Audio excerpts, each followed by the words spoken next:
Well, hey, welcome to the show before the show, where I check to make sure everything's working. How are you guys doing? I'm sure there's probably an ad happening over top of this, and a long delay, so I'll give it a second. MTG Monday started following me on TikTok. What? I gotta think about what I want to actually put on TikTok. It's not all going to be Magic related, by the way.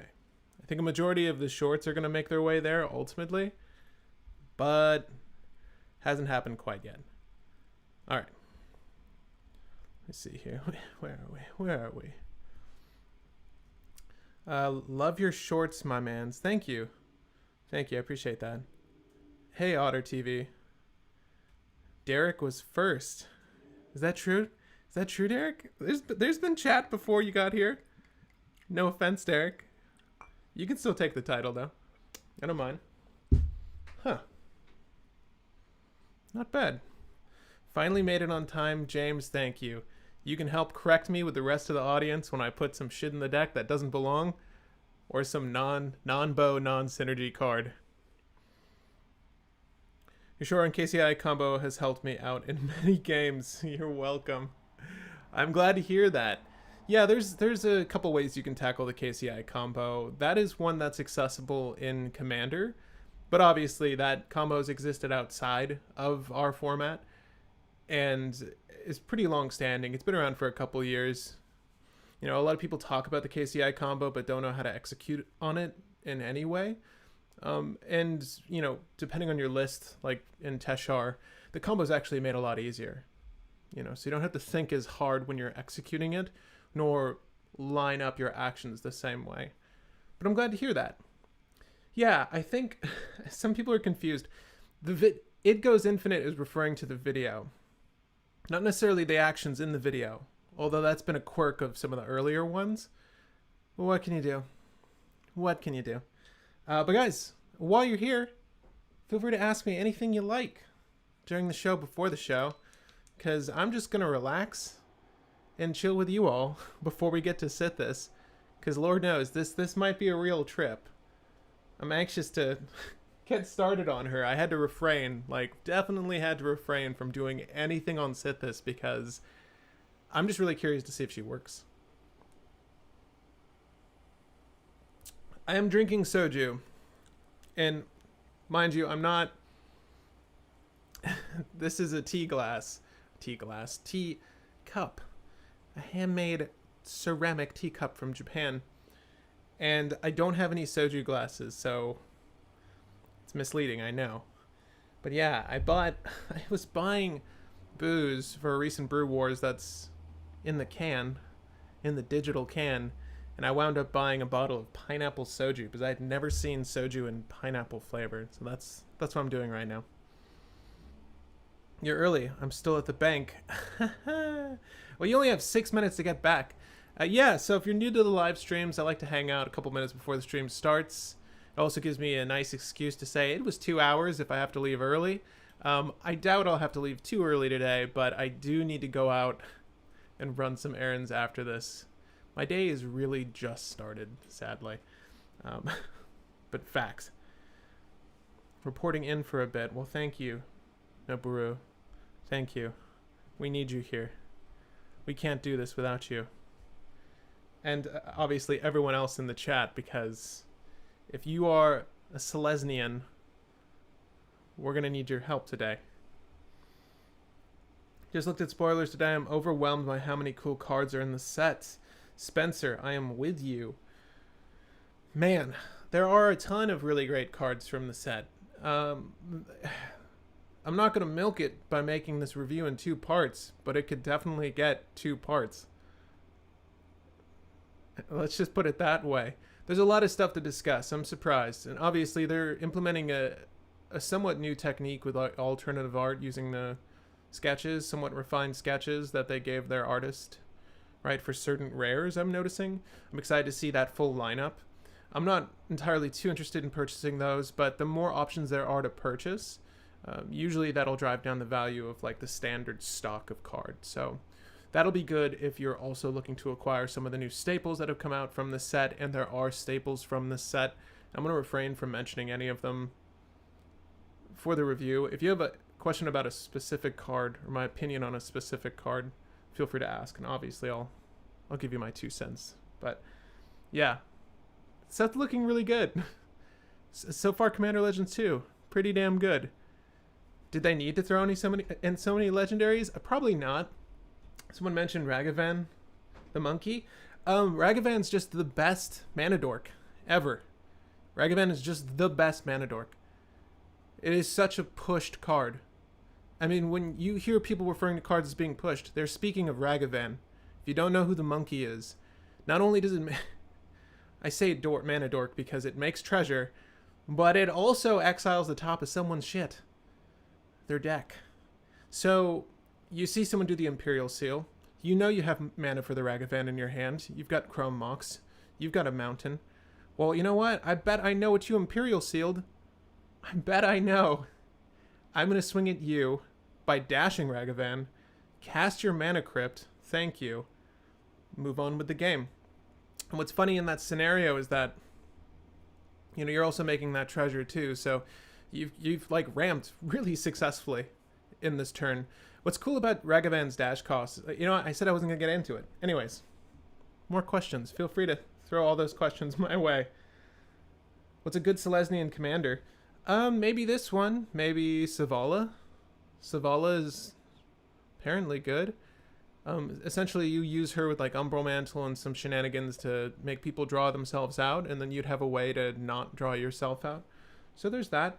Siona, I hear people play. I don't like Siona. I don't like Selesnya because it's hard to close out games with Selesnya. Like, the tutors you have are somewhat limited, right? Some equipment, some artifacts, some enchantments, obviously a lot of creature tutors. So you're relying on creatures to really make your goals come to fruition, that of winning the game.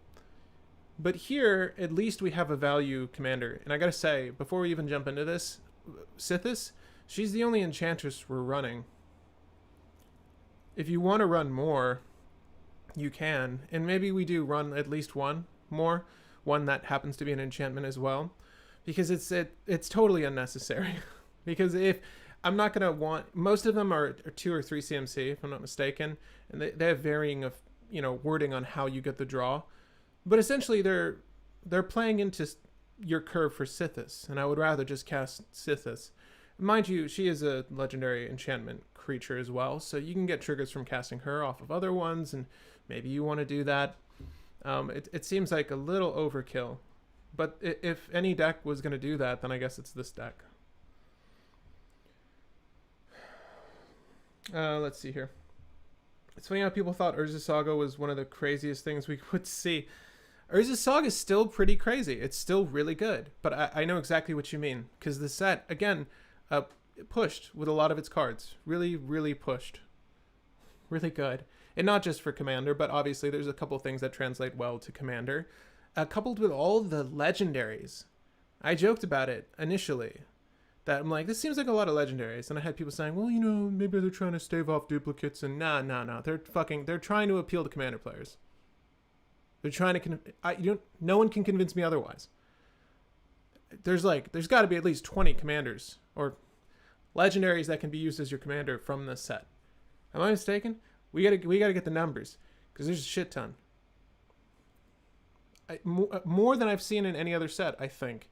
I could be wrong. I don't know the statistics, but it seems high. The Monkey's pre-order went through the roof real quick. Feels like Jeweled Lotus 2.0. I'm going to just recommend... you know, I mentioned Esper Sentinel in our recent community poll. And I've also noticed that prices shot up on that card. I think initially they were pre-ordering for somewhere around like the $8 to $10 region, depending on where you were looking.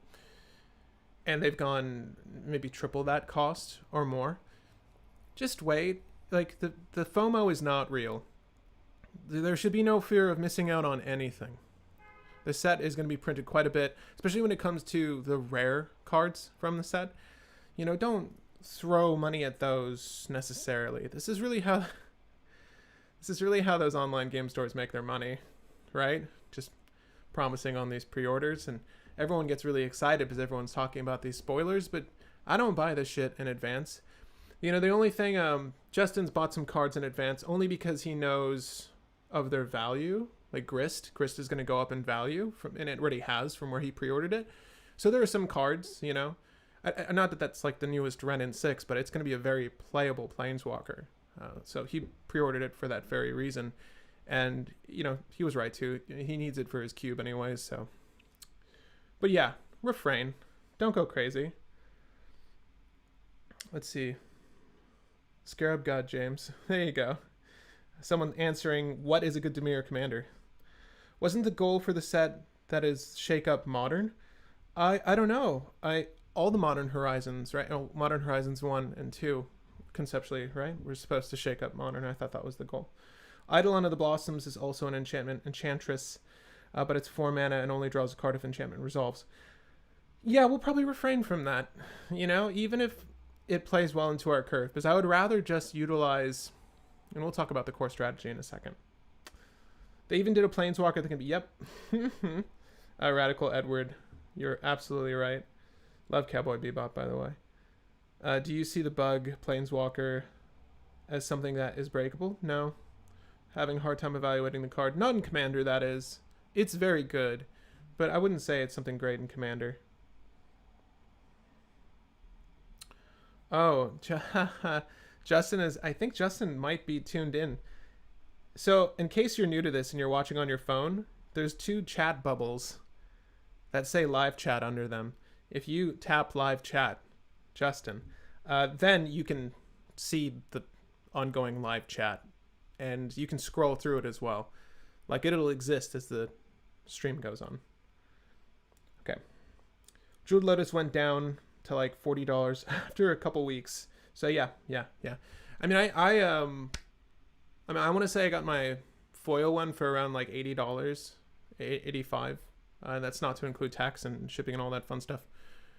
After the fact, like, I definitely waited a couple of weeks to a month before I even looked into that. And I was right too, because, you know, the fact that, you know what's interesting? Like, if they did, you know, Garth came out and Garth can produce a Black Lotus, so we get to play with Black Lotus, right? That's really cool. Garth is not a card I'm bringing up in the set review. I mean, I might. Look, it's 5 colors. Any commander that's in 5 colors is inherently good. You have access to every single value card in the game, so it's going to be good. But what I was going to say is that they announced that they wouldn't be doing tokens for Garth. But you can imagine if they made actual Black Lotus tokens, I know that the print rarity would be high, but also people would spend oodles of cash just to have a print of Black Lotus on a playable MTG card and not a proxy. Madness. The madness zone Phil was referring to was the kind of FOMO we see every single set release. And it repeats itself too. I think we're all aware of the problem. And I've certainly been caught up in it too. So I'm not entirely, you know, free from that madness. Hello, Zach. I see the live chat now. Good. So what do you think of the new Profane Tutor and how it fits into Cody deck? Cody gets to cast it, right? Cody doesn't look for a specific mana cost. It's just like X or less or something like that. Next time you cast your spell, it's X or less. We did a Cody brew on the channel. It was okay. Cody's pretty easy to play when with Thassa's Oracle. It's fine. It's just it's a redundancy. Play it. Play it in that list. Play it in Idris. That's the Cascade commander, right? It's only really playable in those settings, though. Suspend cards are not very great by themselves, I have to say. I never recommend suspend cards for value, ever. So if you're looking at the new Soul Ring, whatever it's called, I'm not going to recommend you buy that. I mean, just look at Mox Tantalite. Has that accrued any value over time? No. All right. Are you disappointed with the red Evoke? Yes. Yes, I am. Because if you follow my Rograk to Vesh list, guys, I was really hoping for a token generator. that creates 2 tokens for free on turn, because I can win the game on turn with a free token generator. If you Entomb, Reanimate Razaketh, have Rograk out, because Rograk's 0, so you just need 2 mana to start this. 3 is better. You can sacrifice Rograk, get the Evoke card, or, exile a red spell.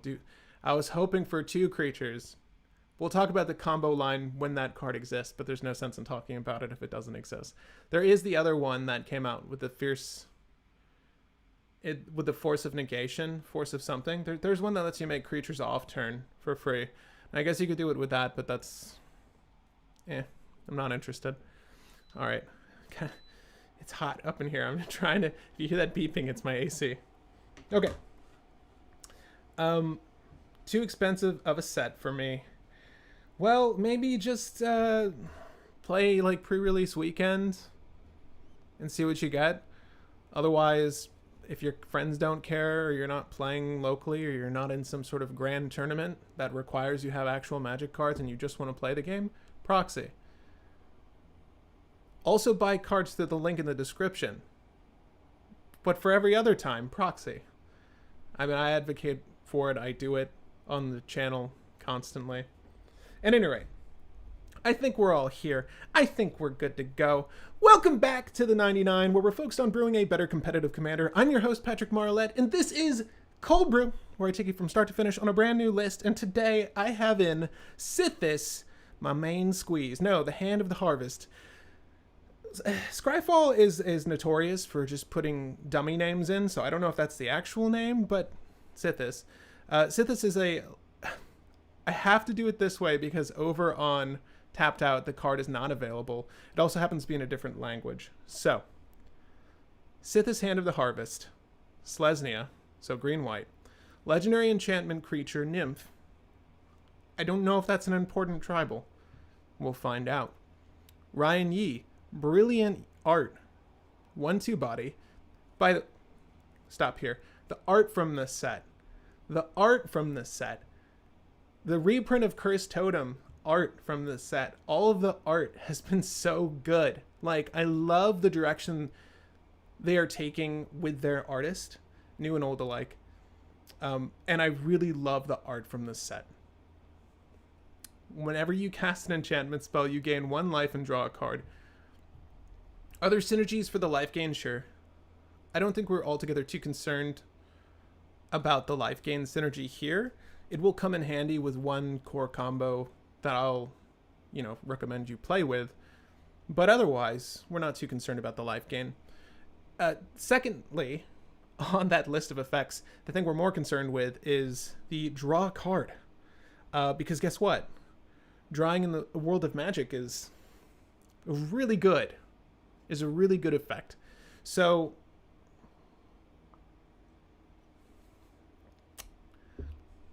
what do I want to do with Sythis? Well, she's an enchantress, one of the first, if I'm not mistaken, legendary enchantresses that you can play in the command zone, obviously, legendary.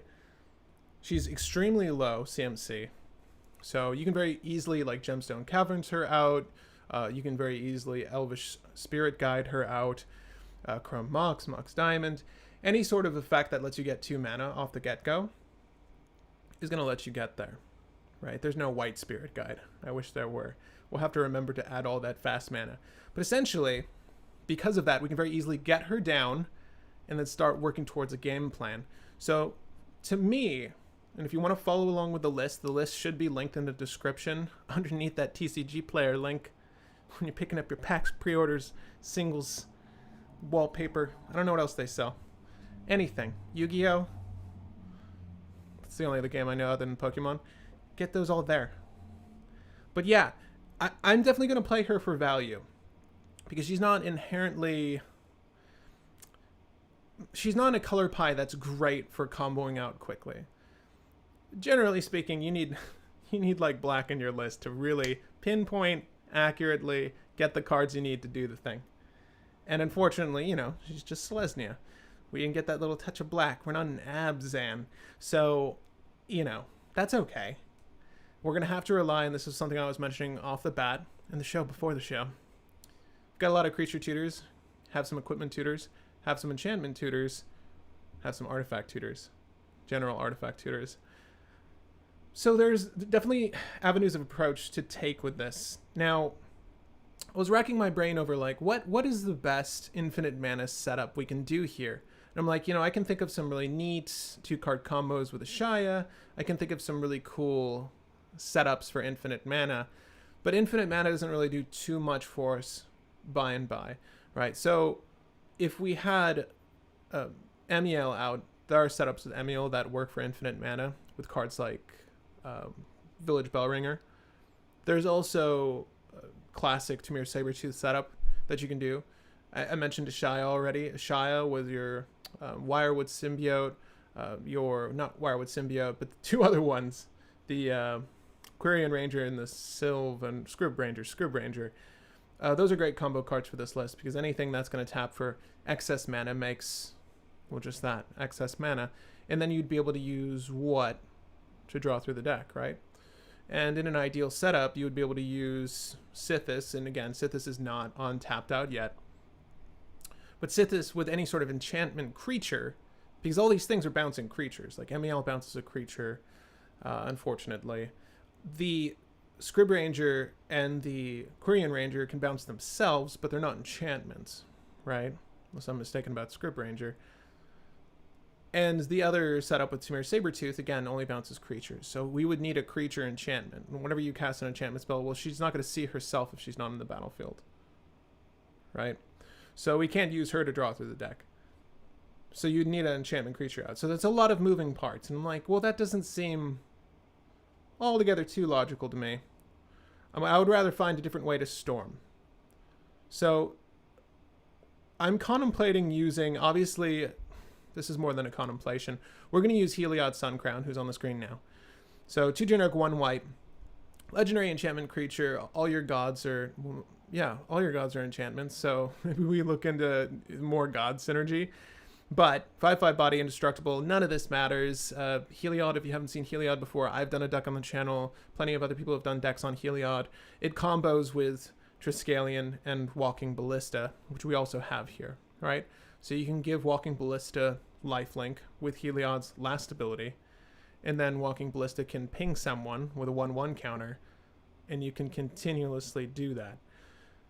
Pretty good, right? And you get life triggers from Sithis. So Sithis is going to help fuel that initial start, right? So if you just have a 1/1 Walking Ballista, cast any of your enchantments, and we'll run through what enchantments we're running to give that initial counter to Walking Ballista. If you want to cheat the cost and to some extent, because to get Walking Ballista down as a 2/2 to cleanly do it, you need to spend 4 mana. And we've got a way to do that for less, right? If we're invested in Sithis. At any rate, so we can do that. That's a thing. That's a very clean combo in Selesnya that wins on the spot, right? You don't have to wait for combat. You don't have to wait for anything. You don't need a concordant crossroads. You don't need to worry about haste enabling a particular creature to get the job done, which you need to do for a lot of these infinite mana combos in Selesnya. There's also Aetherflux Reservoir. Now, Aetherflux happens to be a 4 generic mana spell that lets you storm in any color. And it doesn't say storm, but whenever you cast a spell, you gain 1 life for each spell you've cast this turn.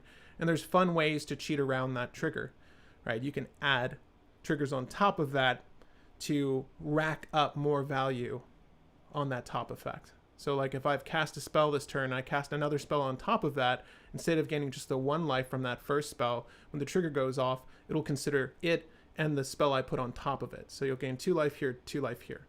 And obviously that number increases as you move along.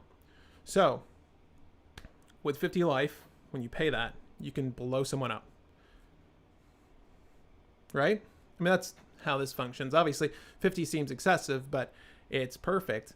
And obviously, we're gaining life as we play through the game anyways, just by having Sithis. So, and also on a side note, unless there's no table, unless the table you're at doesn't have a player who's utilizing black, you're not going to be attacked. It's very unlikely that you'll be attacked outside of Timna trying to get a trigger off of you, right? So your life total is probably going to be secure for the most of this. So whatever you wind up accruing with Sithis leading up to the combo turn, you're probably going to have, you know, excess life above 40 rolling into that turn.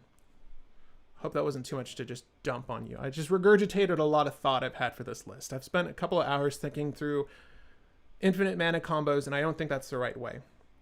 What I do think is the right way is to utilize as much stacks that is useful, that is not damning for us, that is 1, enchantment based, and 2, CMC or under to get popping with Sithis. And we're going to use a lot of the Wild Growth, Utopia Sprawl type enchantments to not only draw, but to buff our land base. I say buff, but increase the mana count of our lands so that when we storm with things like Flickering Ward or things like Whip Silk, 2 odd cards here. Flicker Ward is actually very good and I've been wanting to play it for a while, but Whip Silk is just, it's just there for the utility. But essentially, if we're making a lot of mana with our mana base, we can storm by casting spells like Whip Silk and Flicker Ward consistently.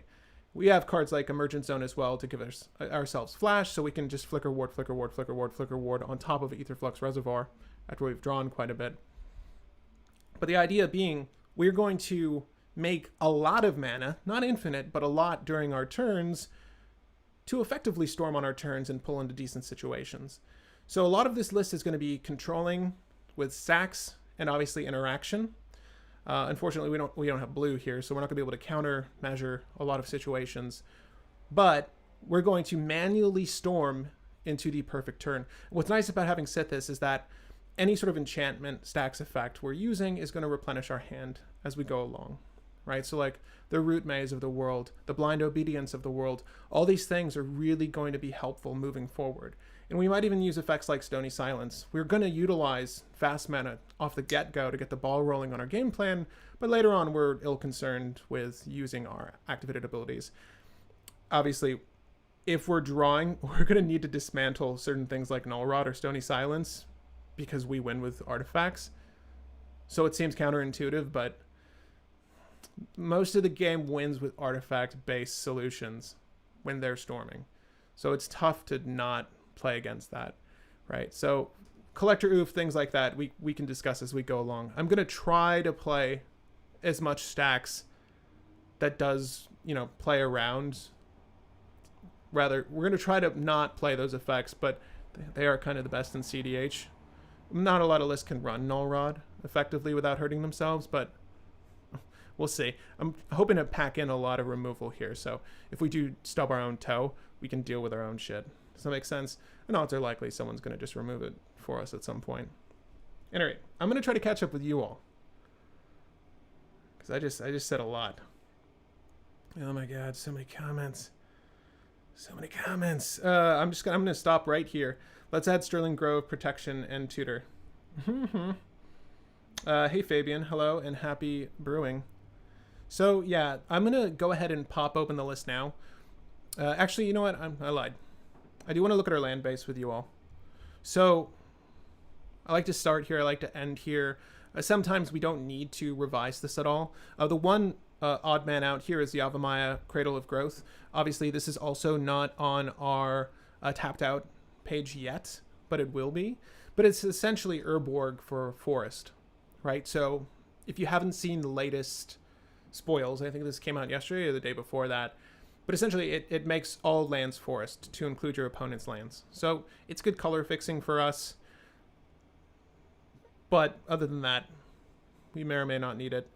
And again, we're not really utilizing any sort of forest synergy. We're not manipulating anything like that. We'll see if Yavimaya Cradle of Growth sticks. That needs to be corrected. I'm pretty sure it's Yavimaya. Doesn't matter. Anyway, Ancient Tomb is in here. I know it seems odd, but it's good with artifact-based stacks. Like, obviously, you don't want this in your starting hand. It's not great as one of your initial lands, but it's going to be good late game, particularly if you need to get Sithis back. This is always good. Obviously, the life loss is negligible, specifically with Sithis, because she's going to be gaining his life. And I know I didn't go over Flickering Ward and Whip Silk, really, but you can look at the list with us as we go along. Basically, they both have the ability to pay for themselves to go back to your hand, and you can sort of manually storm with them. If you can think of a card that generates mana when you cast enchantments, let me know. Because then we'd be pretty good. Alright, so we have all of our fetch lands, and we'll make sure we don't have any fetch lands that don't belong. We're going to use Brushland here. It's fine. Again, the life loss is negligible, and we'll likely skirt around that by using it for its generic for the most part. Dryad Arbor is always good, particularly if you're using a list that has Gaia's Cradle. Right, we all know Gaia's Cradle. Emergence Zone, we can win at instant speed, but I'm not certain we will.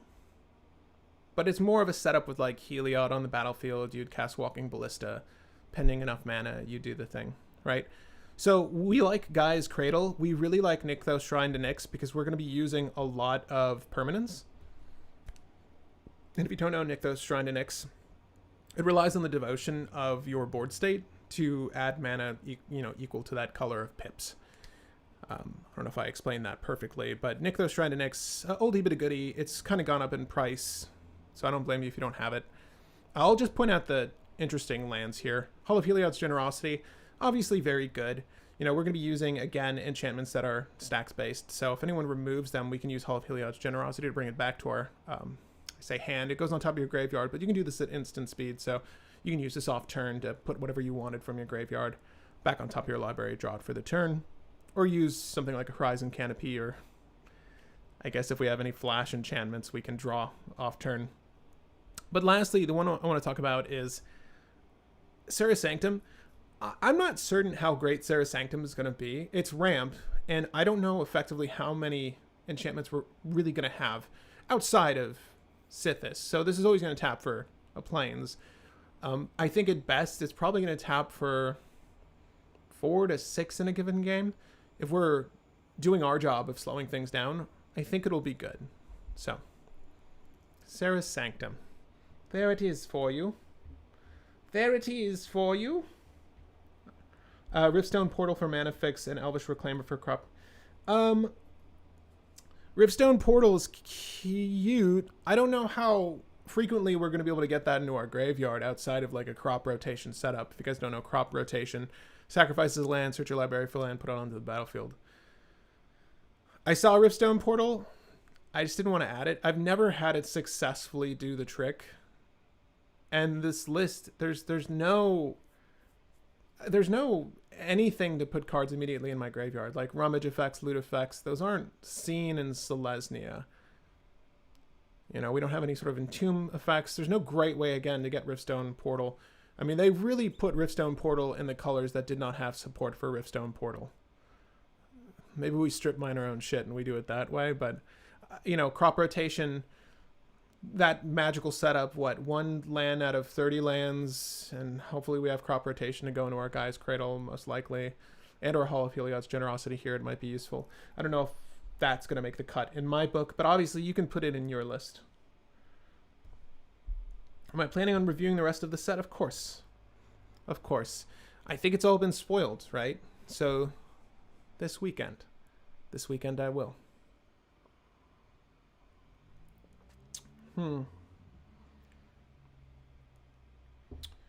Birds of Paradise. Well, Art is ready. Art is ready with all the answers. This little green-white Enchantress is awesome. Love the 2 mana value commanders. Knight of Reliquary becomes very good with Yavimaya. Knight of the Reliquary, if I'm not mistaken.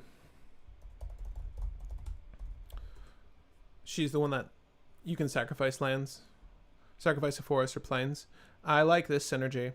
Because the second strategy here, the one I haven't talked about, is that this could very easily translate into being an Enchantress Voltron build. Like a variety of auras that are going to help us beat down our opponents. Because I can see us going sideways very easily with this list. And obviously, if we're using things like Knight of Reliquary, we can actually put some damage on the field, right? Not to say that this is how you want the game to be played out, but if you did need a backup, and that was the backup, at least you'll be doing a lot of damage. So maybe we do that. again, most of the cantrips, I'm looking at things like Rancor and things like that. The low CMC ones that, you know, return back to your hand or have totem armor, or have something useful on top of the variety of buffs that you'll see in those particular auras. Let's get started though. And guys, we breached 100. Thank you for tuning in for this live stream. I appreciate you all being here. If you missed anything, I'll encourage you to rewind it. But let's go. I want to start with Ramp. Ramp. Do we like Knight of the Reliquary? I'll add it to the sideboard for now. Knight of Reliquary. Is it the Reliquary? I was just looking at her. I'm conscious. There we go. I'll add her to the sideboard for now. We need Avicen's Pilgrim. So, and I know this is odd, like, she's 2 CMC. Playing these out would give us ramp for 3 mana on our next turn. But that's good though, right? Like, we don't need the excess mana, but we're going to use all the dorks because we want to be able to have those dorks to play any stacks pieces that are 1 CMC. Play any effects that might remove any threats. Cast a Silence. So we're going to add all of the elves here. Arbor Elf. Speaking of something that works well with Yavimaya. If it wants to give it to me. There we go. We got Finehorn Elf. Birds of Paradise. Elvish Mystic. I'm just doing the creatures right now, but you're right. We want to add a lot of things. So Elvish Mystic, what did I miss? Land of War Elves.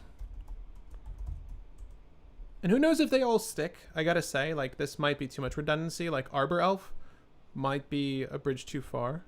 But we'll see. Let me just make sure I'm not missing anything in these colors. But you know what? While we do this, we're going to look up creatures and we're going to look up enchantments. Right?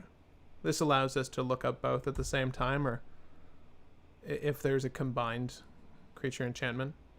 But let's look up anything that I might want to add, like things like Abundant Growth. Obviously, we've talked about Utopia, Sprawl, and Wild Growth off the bat. They're very good. Abundant Growth is fine. I mean, if Sithis is out, right, and you would obviously want to time this so that Sithis would be out, you would be drawing 2 cards from this, and then you can color fix with Abundant Growth. It seems like an odd inclusion, right? I'm not going to lie to you. It seems like an odd inclusion, but I don't hate that. You test that onto the Ancient Tomb, and the Ancient Tomb is able to do something. So maybe we add Abundant Growth. I want to say we add Allosaurus Shepherd, but I'm not entirely sold on Allosaurus Shepherd. Mind you, green spells you control can't be countered. Like, most of our tutor to field cards, like or Eladamri's Call or Worldly Tutor, most of our tutors that are going to get the ball rolling are going to help us get to the win cons. But mind you, most people don't counter the tutors. They try to counter the actual win itself. So is it really valuable to say, look, my Eladamri's Call is uncounterable? You know, most players that are using counter magic are going to wait anyways. They're like, okay, that's great. I'm going to Swan Song the thing that comes after that. Let me see the Walking Ballista. Let me see the Heliod. And they're not green. So I can't say that Allosaurus Shepherd's great here. If someone can make an argument for Allosaurus Shepherd that makes sense, then we'll do it. But otherwise. Also, guys, I hate to say it, but I'm going to be missing a lot of comments. I've actually missed a few already. But as you know, if you send in a super chat, I will read off what you say, and it will live in perpetuity on this channel. And that way, I will be able to notice the super chat moreover than the stream of text. I'm sorry if I've missed anything super important. Boreal Druid we're going to avoid. I think I saw Carpet of Flowers. I think someone said that. Obviously, we're going to add Carpet of Flowers, whether someone said that or not. Never Eladamri's Vineyard. We added Elvish Mystic.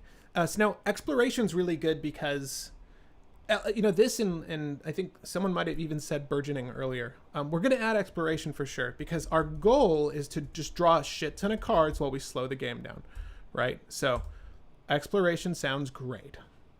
Obviously, it draws us a card. We've added Finhorn Elves. Honored Hierarch. You're not good enough, buddy.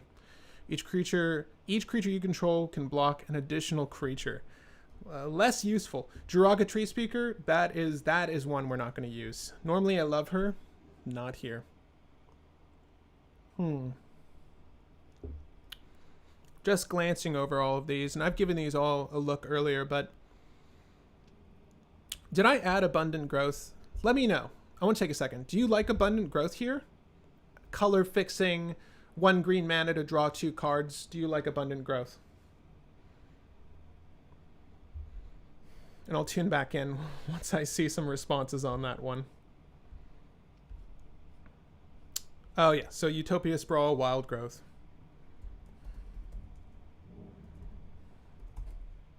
That's not how you spell Utopia.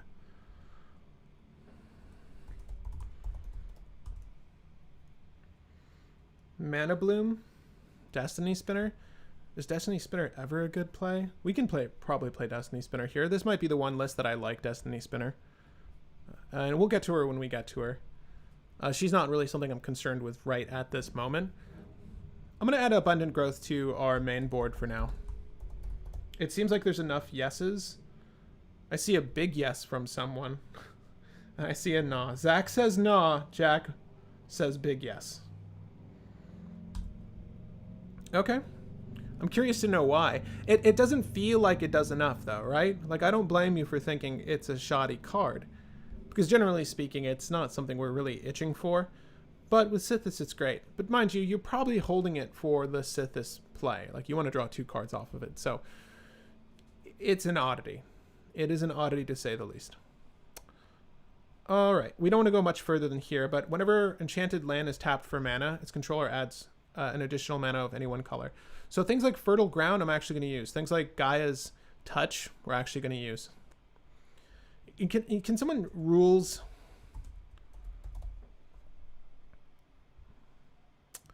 Lands on the battlefield are considered forests with Yavimaya, but like Urborg doesn't make lands in your hand swamps, right? I forget how it's worded, but someone can get me on that. That would be great. Because we don't have that many basic forests in the list. We only have 2. So Gaia's Touch really isn't going to do that much there. But it's 2 mana, draw 2, and gives you... It's essentially free if you sacrifice it. If you guys don't know Gaia's Touch. Add 2 green to your mana pool. Right, so you spend 2 green, you get 2 green. But in this list, you spend 2 green, draw a card, get 2 green. You've literally just... You've basically cycled for nothing. So that's not bad. We're going to add Fertile Ground as well. Again, I don't know how many of these are going to actually stick, but I want to give us as much ramp as possible moving into our turns, and obviously hold up mana for any sort of interaction. We're going to have a really wide interaction suite here, along with a nice stacks package. But 3 CMC is probably the highest I'm going to go for this search. Obviously, if there's something that has like a convoke cost or is valuable beyond 3 CMC that gives us additional mana, or adds mana or gives us additional whatever, then we'll consider that. But I want to look at Burgeoning really quick. Whenever an opponent plays a land, you may play a land from your hand onto the battlefield. Ooh, Urban Burgeoning. Untap this land during each other player's untap step. That's kind of cool. Oh, I really like Urban Burgeoning and Burgeoning. We're going to add both of those. Again, you know, that's not to say that these all stick, mind you. We're just playing with some cards. We'll see how they test. I'm hoping to have enough time to test this list quite a bit, because this is very different than something that's more proactive that we would be showcasing on the channel, that we can clearly see whether it works or not in the first few turns of gold fishing. This is something that we want to really pad out, right? Wolf Willow Haven. It's almost like a chant in the chat. Wolf Willow Haven. Okay. Whenever Enchanted Land is tapped for mana, its controller adds an additional green. Okay, great. Sacrifice, create a 2/2. Yeah, that's cool. Yeah, I like this a lot. Again, one of the only decks that this might be playable in. Ooh, and then we put Urban Burgeoning on that shit. Or any land that's tapping for additional. We just get a lot of mana off turn. That's great. Like, I like that quite a bit. Draw a card. Play this only if you have exactly 7 cards in hand. You know what's funny? Like, Not that I'm ever going to say Magus of the Library is good. One thing that is a staple I'm going to add right now is Sylvan Library. Sorry to break from what we're doing. Mary's Guile here. Magus of the Library was actually kind of cute here because we'll probably have a flush hand if we're doing this right. Mark of Sakiko. I like this card a lot, but it's not very good here. Enchanted land is every basic land type in addition to its other types. I'd rather it be, if it's a 2, I want to get 2 mana out of it. That's how I'm grading these. Let me see what I missed comment-wise. Root Maze! Yeah. Ernesto really hates that card. Gauntlets of Light, Titania's Song. Gauntlets of Light. That's the one that lets you untap the creature. I don't know what Titania's Song is. I have Urban Burgeoning and Sunken Field because I have blue and counter spells, but if you can't use mana, you probably can't. Yeah, okay. I've never seen Urban Burgeoning played before. Seems sweet. It does seem really sweet. It's like your Seedborn Muse, right? A very limited Seedborn Muse, mind you, but it's like Seedborn Muse. Like if you attach that onto your Serra Sanctum, you attach that onto your Gaia's Cradle, you're whipping out a lot of mana to do stuff off turn. And obviously, if you have ways to benefit off that, that's great. You know, things like Sigarda's Aid. Like this might be something we use in the list because Sigarda's Aid allows us to cast auras and equipment spells as though they had flash, to include our Whip Silk as well as our Flicker Ward, right? So we can use them off turn to draw cards. This is really good. It's also an enchant. We're going to use Sigarda's Aid. I just talked myself into it. I mean, obviously, we're not going to have oodles of auras. We'll see. We've got a lot so far, but again, any aura, it doesn't need to be something that enchants a creature. Like our Utopia Sprawl, we could just throw that out there off turn. It's really good. I like Sigarda's Aid here quite a bit. It's the first time I'm using Sigarda's Aid and not for an equipment-based strategy. Which is really cool to say. Oh, I want to put Kenra's Transformation in here right quick, because Kenra's Transformation is really good for shutting down opposing threats, but it's also going to do double the draw. Karametra's Favor, not as good. Not as good as all. Anyway, we need to keep going down here. Got to keep going down. Lands you control are every basic land type in addition to the other types. Man, okay. Sanctum Weaver just came out. Sanctum Weaver's really cute. This is really good for us. Do we use it? Yeah. Like, in the same sense, like, I'm not using Priest of Titania. Priest of Titania is somewhat limited, right? She's only green.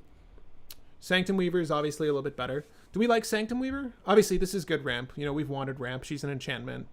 This is better than Priest of Titania in this particular list for a multitude of reasons. The enchantment obviously is important for our tribal, but also any one color is good to color fix for an effect on turn or off turn. I like Sanctum Weaver. I don't like it because it's in the same slot as Sithis, but that's fine because obviously we want to put Sithis down before we cast Sanctum Weaver to get the most out of it. And, you know, wait, unfortunately. We might use Instill Energy. Dang it. I keep finding things I want to look at with you guys. But we might use Instill Energy for this list because it haste enables. Let's look at it. So Instill Energy is 1 green enchantment aura. So cast this off turn with Sigarda's Aid. Enchant creature. Enchanted creature can attack as though it had haste. Oh, ooh, wait. See, I only know this eroded text. Whoops, can attack as though it had haste? That's no good. We don't want to attack shit. Never mind. I remembered this, not that. Still good. I mean, we could still do that, but it's not as appealing anymore. Sanctum Weaver is a yes from some people. It's going to be great. Semblance Anvil makes all enchantments 2 cheaper. Yeah, it depends on how expensive our enchantments are. You know, our cost reducers... Our cost reducers, like the Emerald Medallion, Pearl Medallion, all that stuff, I'm not really certain how many of them we're actually going to try to manipulate. But they could be good here. This draw you card. Mana Tithe, you know, look, I'm trying to put... I'm not putting any interaction in yet, but we'll throw in Mana Tithe. I like a good Mana Tithe. Okay, so Sylvan Library we've added, Urban Utopia, enters the battlefield, draw a card. So obviously, like, this is like abundant growth but more expensive, and I'm not gonna push for that. Again, I want the thing to pay us off twofold. 2 for 2. 2 for 2. Add 1 mana of any color to your mana pool. We got the Wolf Willow. We got that Wolf Willow. At the beginning of your upkeep, create a 0/1 Eldrazi spawn creature token. Sacrifice to add 1. You know what? So Awakened Zone is like a weird card. It's one of the token generators that sees little to no play. Obviously, this plays well into our curve as it draws a card. It also gives us bodies to sacrifice to things like Eldritch Evolution, bodies we can tap for Convoke on Court of Calling, and obviously it just generates mana, not only off of things like Gaia's Cradle, but by itself. The Eldrazi spawn can kill themselves. Eldritch Evolution only gives us a 2-drop, which is fine. Probably going to be like a hate bear of some sort. You would really hope that it would play into Heliod, like any one of our dorks would play into Heliod. What do you guys think about Awakening Zone, excuse me, the beginning of your upkeep? Obviously, it's slow, but it doesn't seem bad. It's not horrible. And I want to look up play additional lands really quick as well. These are the kind of essentials to me. Like, I want to look up enchantments that say play additional lands specifically.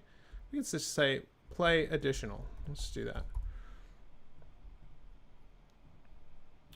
Because the ramp we're using, most of the ramp I want to be enchantment base for this list in particular.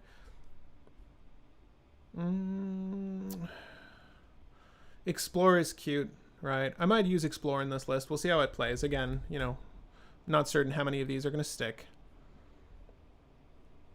You may play additional land this turn. Dryad of the Ilsean Grove. Lands you control are every basic land type. So this is good color fixing. It also happens to be a good way to play out additional lands, and it also is a 3-draw one with this effect, a 2/4 body. And again, if we're trying to go to Beat Street as a backup, that's not bad. We can look at the, I know folks were suggesting, give me 1 second, at the beginning of each player's draw step, that no. What is the one that you guys were suggesting? The I really don't play her often, but here she would be okay. I said that when you brought her up earlier. She makes it so that enchantments are uncounterable.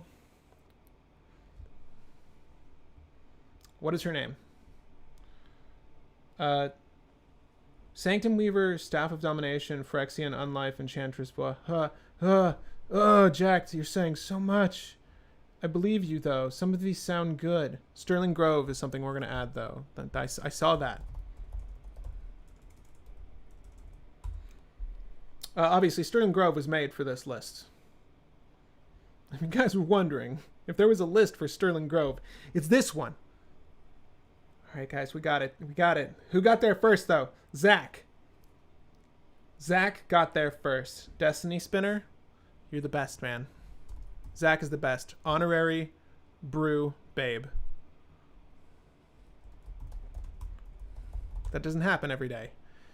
Enchantment creatures, enchantments. Yep, yeah, this is great. Yep, okay, cool. This is like, she's better than Allosaurus Shepherd here for a number of reasons.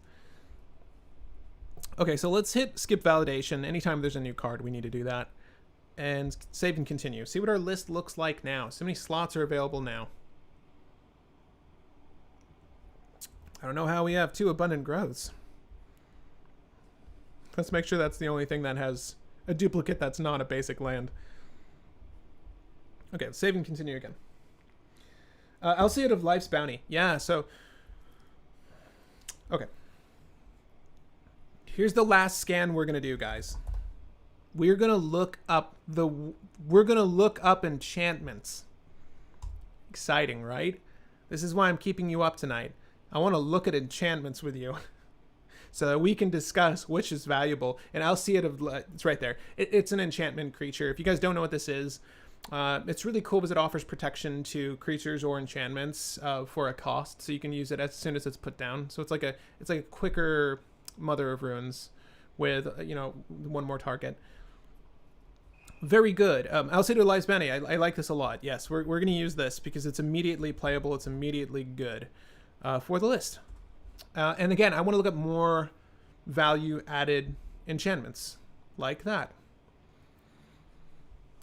Creatures your opponents control enter the battlefield tapped with Authority's Council. Authority of the Councils. Mind you, oh, what? Wait, I gotta get super chat here. Gotta read this. You guys want to see my nephew really quick? Want to see him again? Okay, it's the last time you get to see him. I got my other nephew's picture under him. But Luis Jr. Ramos. Sorry I'm late. Still showing love. Luis, thank you so much. Thank you so much. You are among the best. Are you on the Patreon? Because you deserve to be. I appreciate you a whole lot. Yeah, these live streams are fun to do, but this really helps. I appreciate that. What do you think, Luis? Should we add Authority of the Consoles? Probably not. Consoles? Yeah, let me know. Current transformation's already in. And it does shut down... Well, Najeela... Sorry, guys. Does this shut down Najeela? So what I like about Authority of the Consoles is that it does shut down Helm of the Host Godo, if that's constant in your meta. It does shut down like Dualcaster Mage shenanigans with like Heat Shimmer Twin Flame. It does shut down a variety of infinite creature-based combos, to include Kiki Jiki lines. But mind you, those are very narrow playstyles. You don't often see those these days. So think about the ones that are... If you're thinking broader, like how many things does Authority of the Consoles actually hit, right? It doesn't really hurt the Dockside being cast. It doesn't really hurt the Thassa's Oracle being cast. How many things is it really stopping? So you don't want to just stop your one friend on game night. You ideally want to stop the board with our stacks pieces. Do I hate this though? I really don't. And it plays well into our... Because everyone's going to be playing creatures. So, you know, Authority is not only going to net us a draw, it's going to give us life to play into our Aetherflux Reservoir later. And people that are bouncing creatures infinitely give us infinite life, right? So, man, I don't hate it. Again, I don't usually use the stacks piece, but I've sort of talked myself into it just to try. I don't think it's going to be great, mind you, but I do want to try Authority. Song of the Dryads, Kiki combos. Cancels control the board and gains life from turn. Yeah. Luis is right. I talked myself into it. You talked yourself into it. Authority is too slow if it's... Yeah. Authority is weird because it's very easy to drop, and... I'm trying to think of like, what are you really stopping? This is really good against things like Savala, if Savala is using... Again, just to branch out further, any sort of Finale of Devastation plan with like Eternal Witness, because all the creatures come into play tapped. So even if they are haste enabled, they are tapped.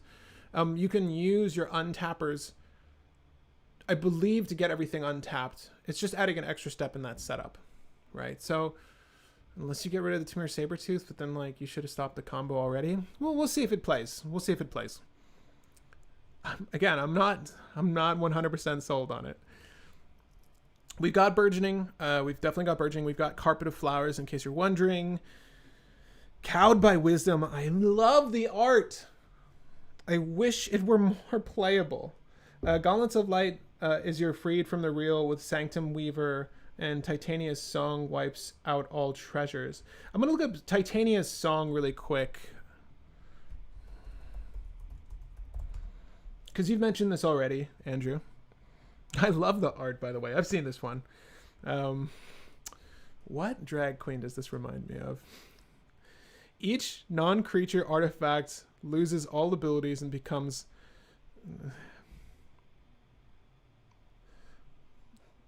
Maybe Titania's Song. Obviously, we've got the ramp to go into Titania's Song, so I don't feel like it's unplayable. I'm going to add it to the sideboard. If we find that we want it as a stacks piece, we can add it. But now, so far as the untappy bit with the Gauntlets of Light, and if you guys don't know Gauntlets of Light, it requires 2 generic and 1 white, if I'm not mistaken. Gauntlets of Light? Without the apostrophe. Hold up. Gauntlet of Light? That's why. This should bring it up. Okay. It's 2 generic and 1 white. Untap this creature. So you draw a card, assigns combat damage based off defense. You know, this isn't great unless you do have the combo creature down, and then you're holding a dead card essentially, right? And are we really aiming for that combo? The thing is, if we have infinite mana with Sanctum Weaver and Gauntlets of Light, like, what are we doing with infinite mana? You need a Tamir Sabertooth and an enchantment creature, as I've mentioned off the bat, right? And then you can draw the deck. Or you can use that infinite mana with your Whisper Silk, the Web, Charlotte's Web, that, and or the Flicker Ward, right? So there, we obviously have things to utilize. But then we're using our Enlightened Tutor on Gauntlets of Light. So it's like, again, I've decided against this strategy off the top. So infinite mana is something that you may do. Infinite mana is not what we're doing here. Okay.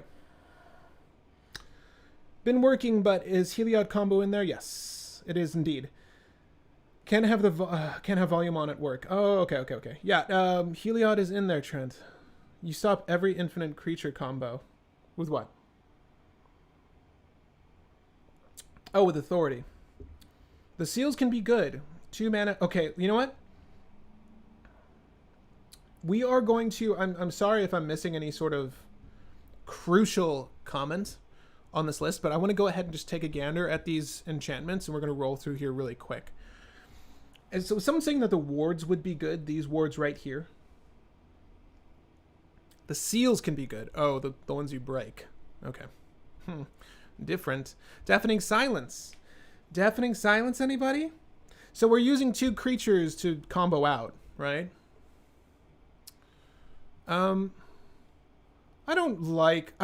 Is this a Rule of Law deck? Like, we're not, again, we're trying to stacks out the board, right? And our win is creature based, right? So let's do Deafening Silence. Obviously, it's very good in this list. Here's the thing, like, Deafening Silence,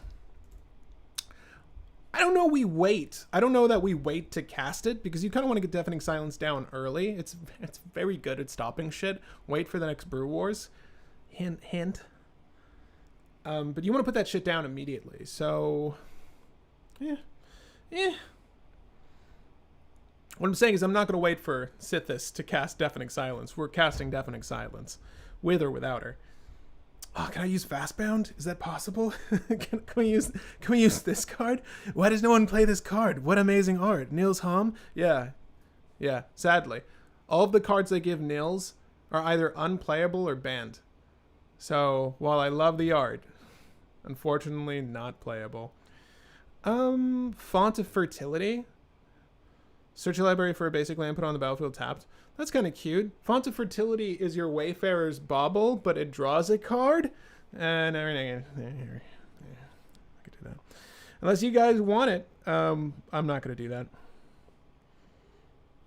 Rest in Peace hits a lot of things. It does indeed. It does indeed. It really, really does. So Humility stops our own game plan, right? Let me see here. Could Griff's Boon do something with drawing your deck? No, because you need to cast the spell with Sithis, right? Griff's Boon just puts it back onto the battlefield, if I'm not mistaken. We'll see it as we're going here.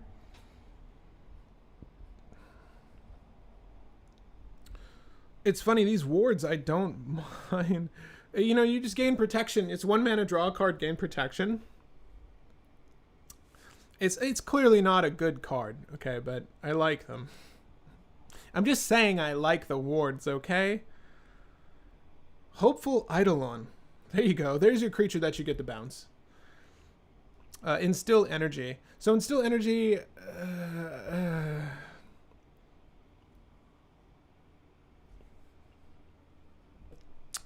I don't think we do it. It's 1 mana, draw a card. One of our dorks has the ability to untap itself. Best case scenario, it's attached to Sanctum Weaver.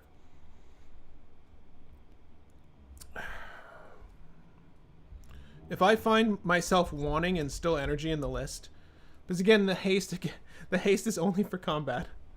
Remember, kids. Remember. Keen Sense, draw cards off damage. Love it. Land tax, don't have enough basics in this list. Enchanted land is a mountain, forest, and plains. Lush growth. Well, that's cool. Limited resources. Banned. Mary's Guile's in the list. We want the card quality. Enchanted creature gains protection from black and from red. That's not so bad. Okay. Keep going. Let's see what we find. Look at the top 3 cards of your library. You may spend mana of any color to cast planeswalker spells. We're not using any planeswalkers that I'm conscious of, but if there's some planeswalkers that you all want, we can add them. Drop of honey, anyone? Do we want drop of honey in the list? Probably not. We're going to have the most creatures, I'm willing to bet.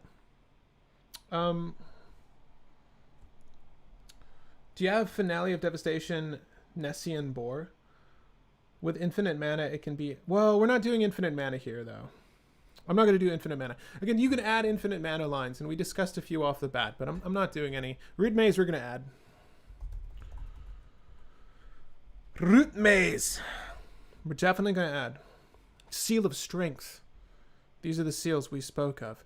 Whenever a creature you control becomes the target of a spell or ability an opponent controls, you may draw a card. Shaper Sanctuary. You know what? We'll sideboard that for now. You know what? Shaper Sanctuary is pretty dope. All of our combos are creature based. So if ever a list wanted Shaper Sanctuary, it's the one that draws off of casting Shaper Sanctuary. Basic land each player controls can't be the target of spells or abilities. And nope.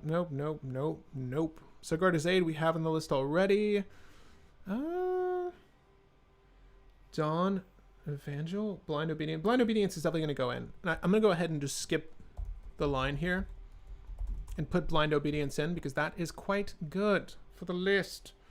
Dranith Magistrate will be added. I want to get to all of our enchantments. Notable, noteworthy, potentially playable enchantments first, and then we'll go to our standard fare of stacks removal, all that good stuff. And we already have the combo pieces in the list already. What we haven't added are our tutors, and we'll discuss which tutors we add in a second as well as fast mana. So there's a lot to be cut from this list as we go along. None of these. We have the Whip Silk. Whip Silk, that's what it is. White Ward. Don't need that. We have a Wild Growth already. That's always good, always good. You have Hexproof, that's right. Asshole, you trying to kill me? I have Hexproof. Not that useful. I mean, well, who knows? Could be useful. Ashes of the Abhorrent. Another card that never sees play. Players can't cast spells from graveyards or activated abilities of cards in graveyards. Whenever a creature dies, you gain a life. More life gain, right? This odd life gain. Players can't use Underworld Breach. I don't like cards or stacks pieces in general that single out particular strategies. So probably going to avoid this. However, obviously Ashes of Born has use cases. And again, someone already mentioned Rest in Peace. You know, we're going to use Rest in Peace. I was trying to think if this really stifles anything we're trying to do. I don't think so. But Ashes of a Born, do you guys like Ashes? Again, you know, outside of Underworld Breach, what is it being used for? I couldn't tell you. A Benevolent Blessing. I do like this card. Ashes is great. Ashes is great. Utopia Sprawl for ramp is in. What's my first reaction to Esper Sentinel? Holy shit. A playable in white. Playable in every single list containing white, and that's why the price is going to be high for a good period of time. Wait for it. They will go down. But Esper Sentinel is playable in any list that contains white. I don't care who the fuck tells you otherwise.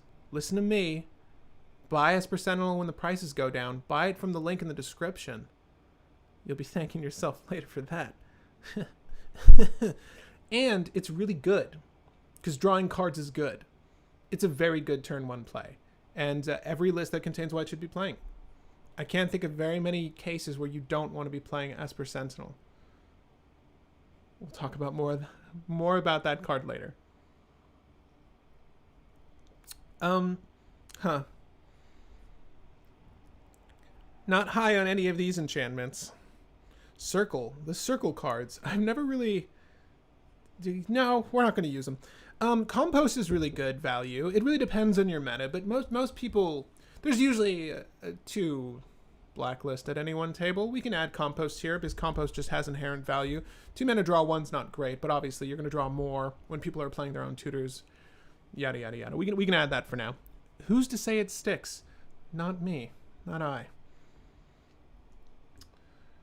Carpet of Flowers is in already. Greater Ormancy is not in. Ashes protects from Reanimated Triskelion or Machias.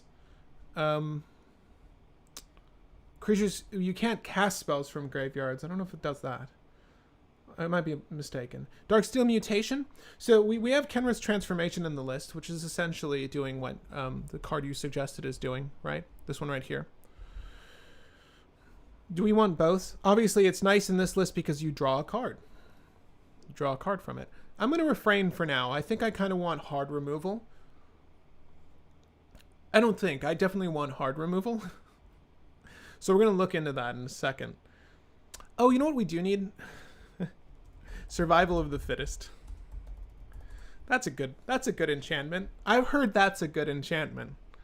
I can't say with absolute certainty, but I feel like that's a good enchantment. We've added Fertile Ground already, if I'm not mistaken. So we don't need to think about that card. Again, we're going to just hit the 3 CMC cards and stop. And if there's anything beyond 3 CMC that's an enchantment that you think is notable, you can say Smothering Tithe. I may not listen to you. You can say the other one.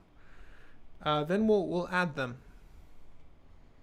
I don't know about Smothering Tithe or the other one, though. Destiny Spinner is definitely in.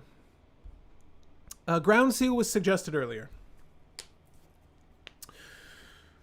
When Ground Seal enters the battlefield, you draw a card, right? Okay, so we would draw 2 cards if Sithis is out, and then cards in graveyards rather can't be the targets of spells or abilities. So this is a reanimate. This is an animate dead, but this also offers protection from any sort of exile target card from graveyard as well, right? So it's a little bit of a double-edged sword. Do you all like Ground Seal, and what strategies is it hampering in your local meta? Do you think that this is a worthwhile enchantment stacks piece? And that's the thing, you know, we're looking for enchantment stacks pieces right now because of the synergy for this list. That isn't to say that these are going to be the best stacks pieces we add to the list, because we certainly need to add more beyond these. But yeah, what do you think?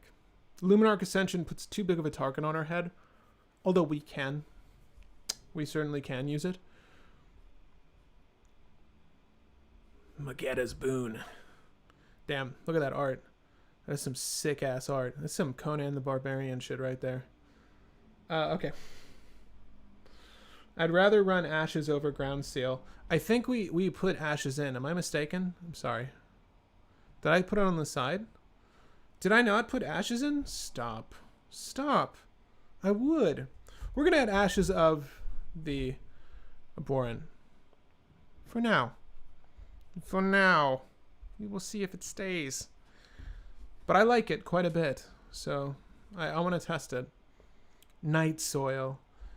Nature's Kiss. What is Miri doing to that sunflower? What is she doing? Oath of the Druids. Cube Staple. I think we're going to pass on it. Power Leech. Damn. If that isn't the name of a rock album and or rock band. Power Leech. Good MTG themed rock band name. Get on that, someone, before I do. Quest of Renewal. Nah, we're not going to do that. We can also use, and it seems odd, but we can use anthems. We could definitely play into just having anthems down and just buffing our shit. Obviously, it would be better if the anthems offered some form of protection or added value beyond just the buff, but good luck on the build. Green Eidolon that draws card is good. Which is the green Eidolon that draws a card? Aegis of the Gods. Aegis of the Gods. Earthcraft Squirrel's Nest. Stop. That is an enchantment-based combo, though. Broken Foil, Gossamer Chains are cool. You can recur them with Serra's Sanctum. Don't know if it's cEDH level, though. Solemnity. Think counters can't be put on things? You mean we're going to fuck our own Walking Ballista strategy? I think not. You can, though. Not this guy. Whenever a spell or ability an opponent controls causes a land to be put into a graveyard from play, return that land to play. Okay. Not gonna do that. Oh my god, more life gain. Sanctimony. Oh god, if only for that art. The peasants labor for my profit. I approve. Oh, it's so good. Okay, I'm off it. I promise. We're done looking at it. Aura of Silence. Aura of Silence, you say? Did I pass it? Oh. Yes. Aura of Silence. Yes. Yes. Good call. Good call on Aura of Silence. We're putting that in the list. Seal of... Oh, so these are the seals, right? So these are both the same. Someone was mentioning this earlier, but essentially you pay 2 if Sythis is out. You draw a card, sacrifice Seal of Cleansing, destroy target artifact or enchantment. It's same thing. They both do the same thing. They're kind of cool. They're a little slow. Obviously, they're not as good in the hand as they are on the battlefield, but it is an interesting way to threaten your opponents. Like, mind you, these seals are a good safeguard against, as I was mentioning earlier, Underworld Breach, which is a very common strategy because not a lot of people have Stifle in their list. Not a lot of people have ways to counter activated abilities, right? So Seal of Primordium, we'll use them. I like them. I like them enough. Is Concordant Crossroads no good? It's good, but it's not good here. Because Concordant Crossroads gives our opponent's creatures haste as well, and we're not relying on any sort of infinite mana line of play, so we're going to avoid that. Sterling Grove is in the list to the person that suggested it. Rofellos' Gift with Seals. Rofellos' Gift. I'm sorry, does this return something from... I think this returns... enchantments back, right? Reveal any number of green cards in your hand. Return any enchantment card from your graveyard to your hand for each card revealed this way. I would like to think that we have enough of an influx of Rofellos Gift, enough of an influx of green cards for this to be worthwhile, and that's good. I don't mind that.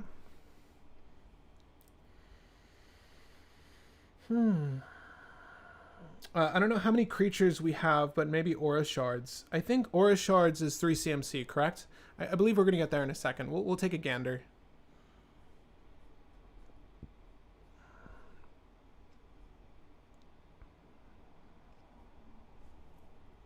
We're going to zoom through these. God, this art's so good. Creatures with any enchantments on them cannot attack or block. That's kind of cool. Not very good, but cool. Ooh, Spirit of the Labyrinth. I love Spirit of the Labyrinth, but not here. Sterling Grove is in the list already. Just want to double check. But we don't have Stony Silence. Now, Stony Silence kind of mucks up both our Aetherflux Reservoir and our Walking Ballista strategy for Infinite Line, right? So I'm not sure we do that. We've added Survival already. Done and done. Added Sithis already. Don't worry. We didn't add Power Leech yet, but maybe we do. We are Power Leech! Urban Utopia, huh? We don't want that. Urban Burgeoning is enough. Wheel of Sun and Moon. If a card we put in an enchanted player's graveyard from anywhere instead, that card is revealed and put on the bottom of that player's library. Oh, damn. Ooh, damn. Take that, Brain Freeze. We're probably good. We're probably good on that. Okay, we're in the 3 CMC territory. This is where I promised I would stop. Argivian Find is great. Argivian Find is great. Transcendent Envoy, depending on how many auras. Transcendent Envoy? Transcendent Envoy. Aura spells cost 1 less to cast. We can look at the cost reducers in a second. I like the fact that it also happens to be an enchantment. So, yes, on that note.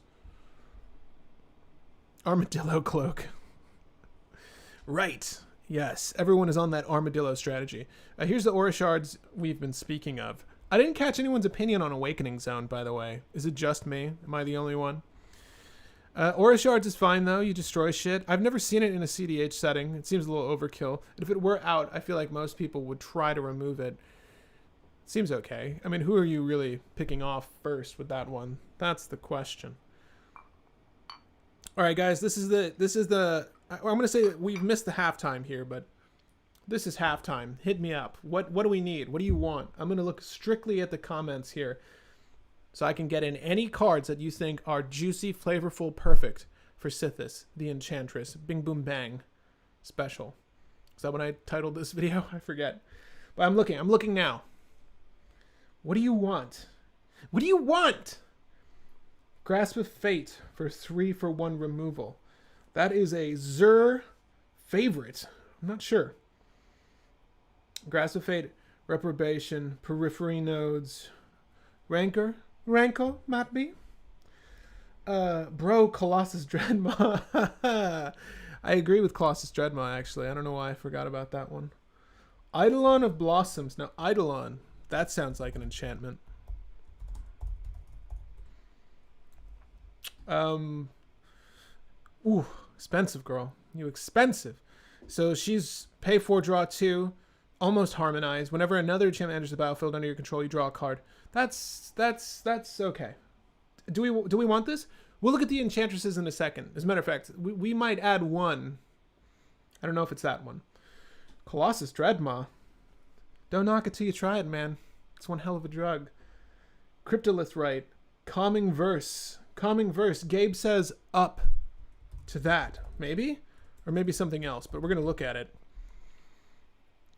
Ah, damn. Destroy all enchantments you don't control. Then, if you control in an untapped land, destroy all enchantments you control. What? You're telling me I got to tap out for this? Drop of Honey. That's right. Spend all your money. Choke.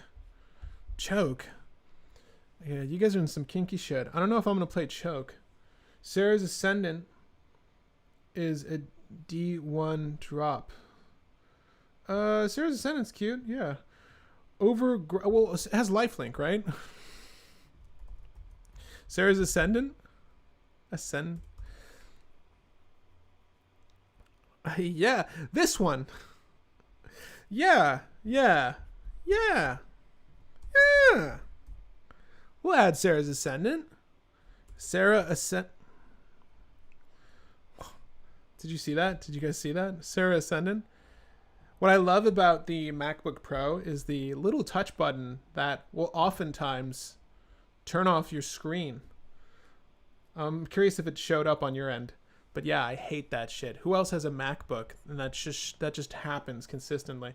We're going to add Sarah Ascendant, though. Starfield Mystic. Starfield Mystic is the... Let me see this really quick. Life Force hits tutors. Tainted Pack.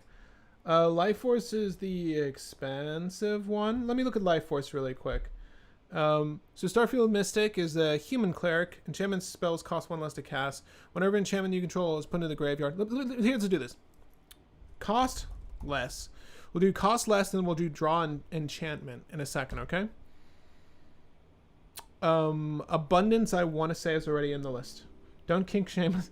Don't kink shame us. I'm sorry. You're right. I'm sorry. I was not trying to shame anyone for wanting to choke in a Sithis list, okay? I can understand. I do.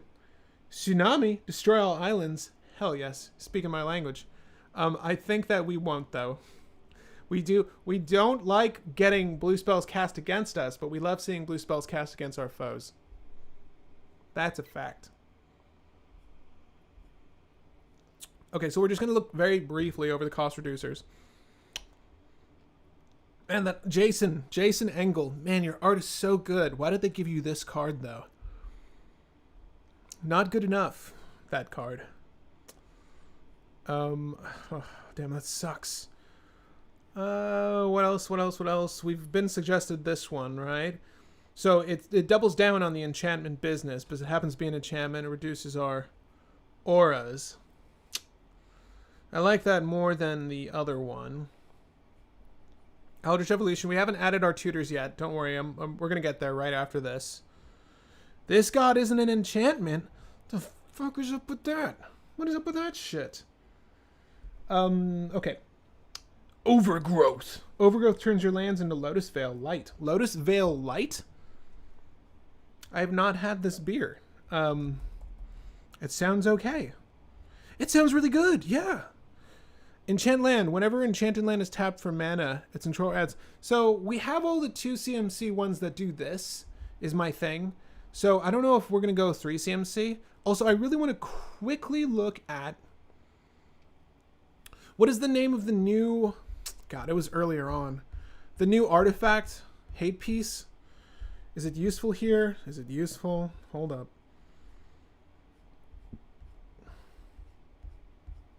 If someone's going to cast something and not spend mana to cast it, they get fucked. Oh, I did not put Esper Sentinel. Wow. What's wrong with me? But really, what's wrong with me? I want card draw. Did I not just state that it's a must include in every white list? Okay. Void Mirror. Void Mirror. Thank you. Okay, so let's just see if we can't find Void Mirror the old-fashioned way. I think it's useful here. I'm probably dead wrong. Let's look it up. Let's look it up. I just wanted to refresh my memory on this. It's when someone casts... If no colored mana was spent to cast it, counter that spell. So people can... That's actually kind of cool, right? So, like, I'm willing to bet that someone in more than one situation is going to cast a Mountain, Soul Ring, Mind Stone. I'm going to say, fuck you. It goes in the void, bitch. I see you trying to steal my vase. Get the fuck out of here. Get out of here. So yeah, there's that scenario. But then the more common one, where someone goes, I'm going to force of will. And I'm going to say no.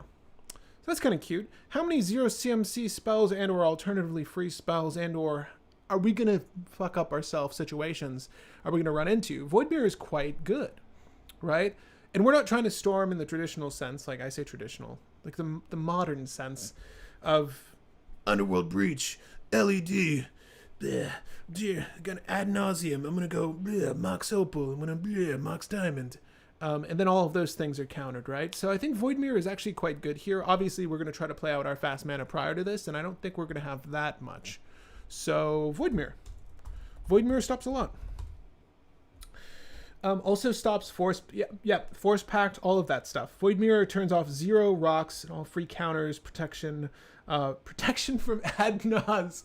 You said protecting Adnaz, but I read that as protection from Adnaz, which needs to be on a card in a commander-only set, because holy shit, do you see Ad Nauseam a lot. Before Thassa's Oracle, before all these cards that people bitch about, Ad Nauseam has been my #1 complaint, because it is seen all the time, and it's only gotten better. It's only gotten better. I've not professed my hate of that card, I don't think, openly recently on the channel, but hot damn do I hate Ad Nauseam. Speaking as an Ad Nauseam player, a filthy degenerate Ad Nauseam player, it's a really good enabler. It's one hell of a drug. Said that earlier for something else, but it's a fact. It's good, okay? Jeweled Lotus, yep. Hall of Heliod's Generosity. Yeah, Hall of Heliod's is in there. Whip Silk is in there. Thank you guys for all of the suggestions. Let's go ahead and look up any other enchantment draw spells. And then we're going to add all of our staples, right? All of our tutors, all that fun stuff. But let's look up enchantment draw and see what we get. See what we get. I'm surprised she's as low as she is being on the reserve list, I have to say. And $17 is pretty low. Mind you, if Sithis picks up in popularity, this card will go up in value. So if you're planning on playing Sithis with a string of enchantresses, I actually do recommend you buy this in the link in the description. But I actually do recommend you buy this in advance, because I can foresee this price going up once all those filthy MTG stock people, you know, realize this is reserved and try to round up every last bit of goodness in this game. Reserved goodness. But put into a graveyard, that's pretty dog shit. Whenever you cast an enchantment spell, draw a card. Okay. That's Sythis. Argothian, I see you. You don't gain us life, though.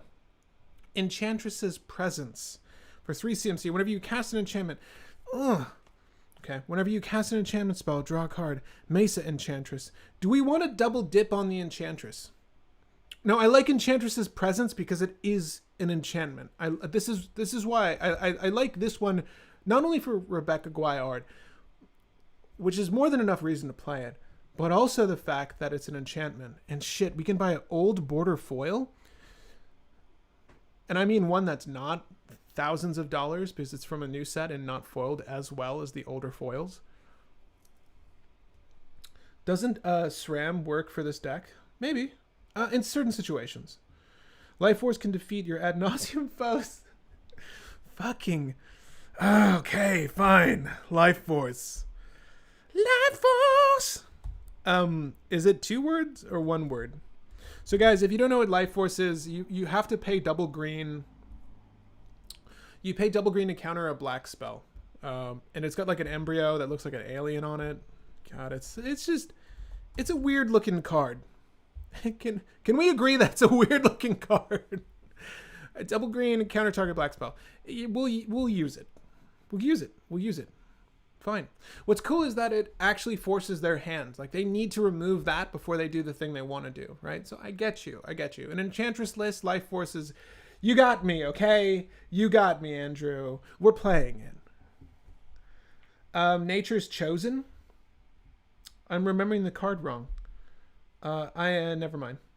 There's one Utopia Sprawl type card that is 3 mana. That I think we talked around that. We didn't talk about that one in particular, though. I think we're going to add Enchantress's Presence. But that's it. That's it. No more. Okay, don't mention any more Enchantress cards, because I'm not interested. I don't want them.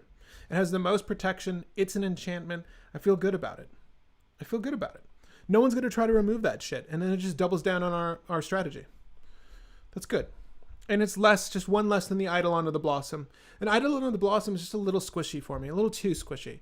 At 2/2,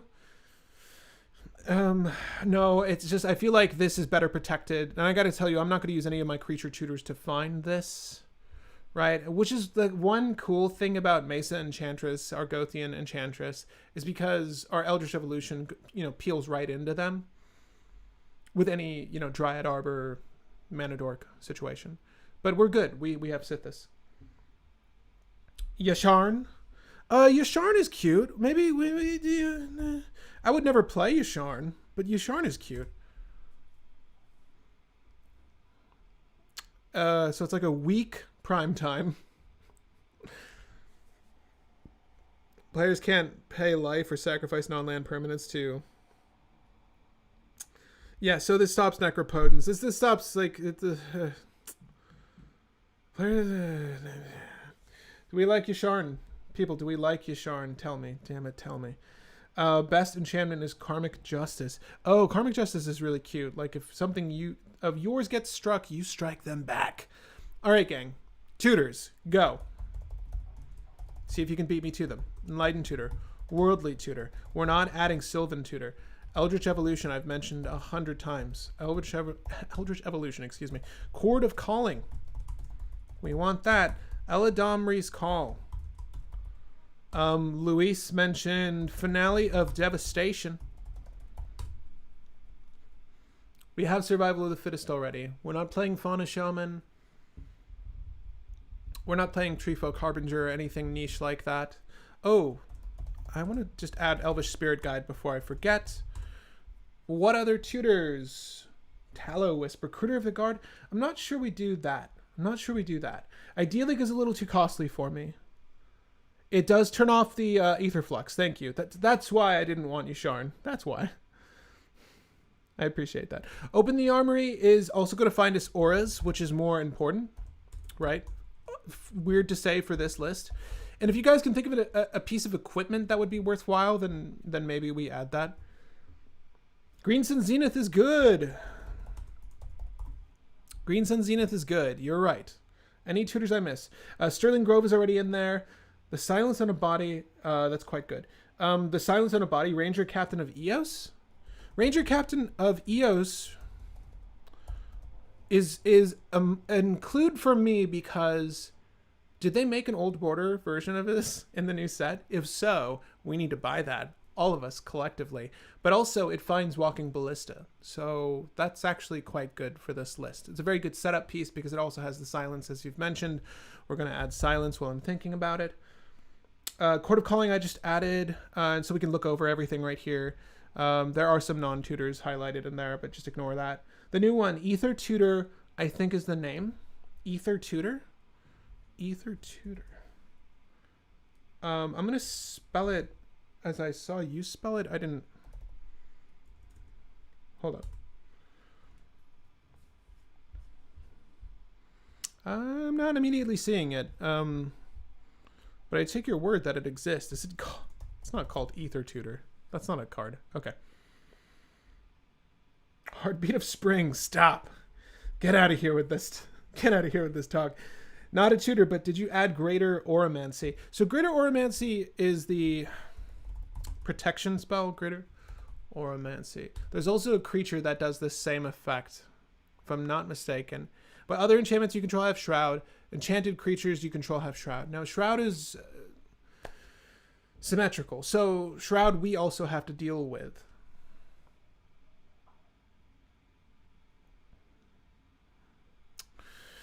We need to look at how many auras we have and if this doesn't screw up our aura game. Because to me, Greater Oromancy stops our Flicker Ward.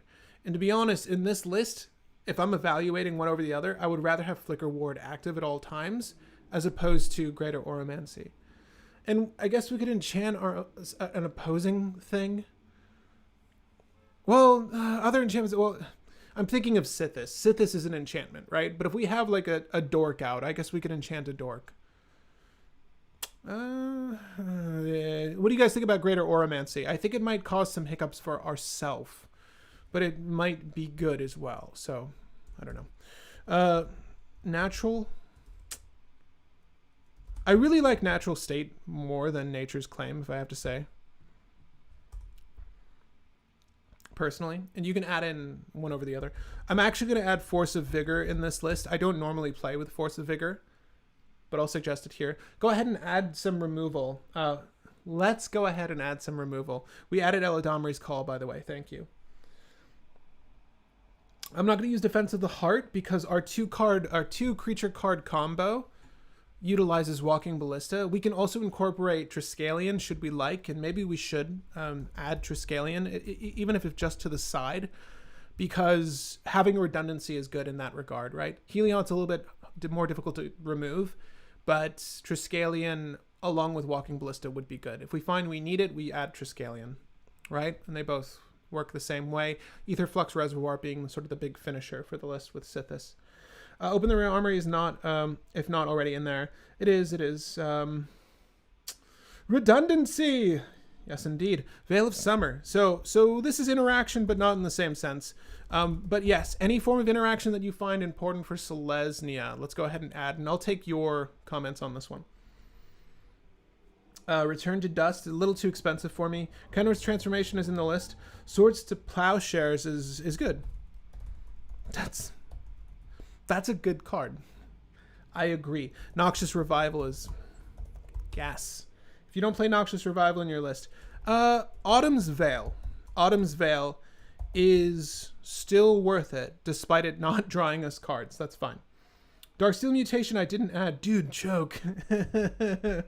Man, you're right. Oh god, I just want to choke this deck out.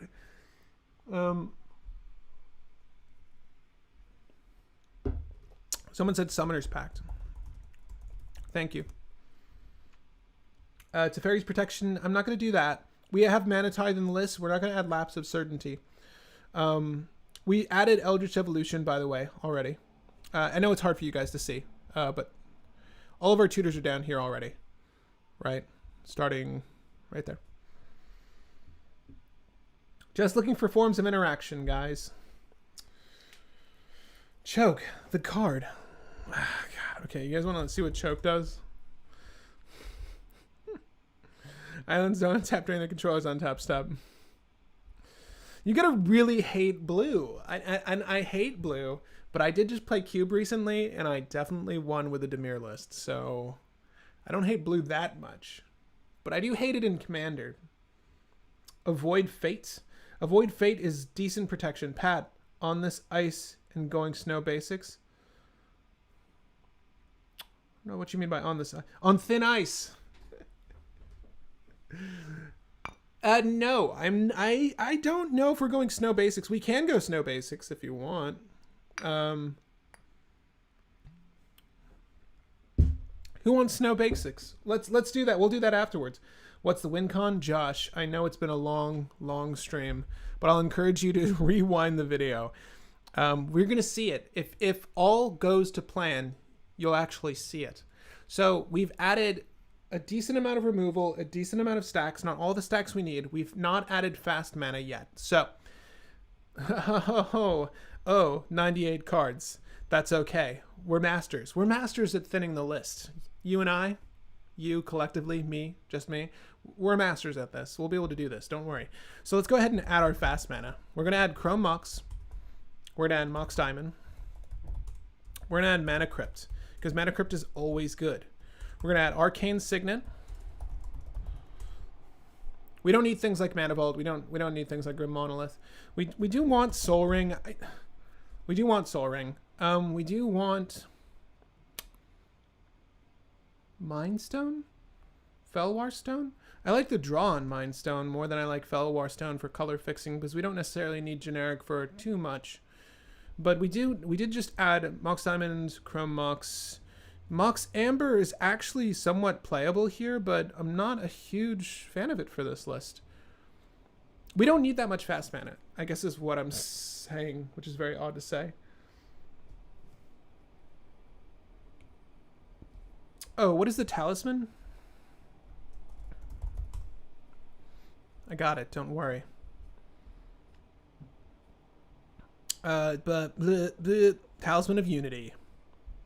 I knew that. I needed to look it up. I just want you guys to see what the other one said. Talisman of Unity. Or not. Or don't give it to me. Okay. So we want Lotus Petal for sure.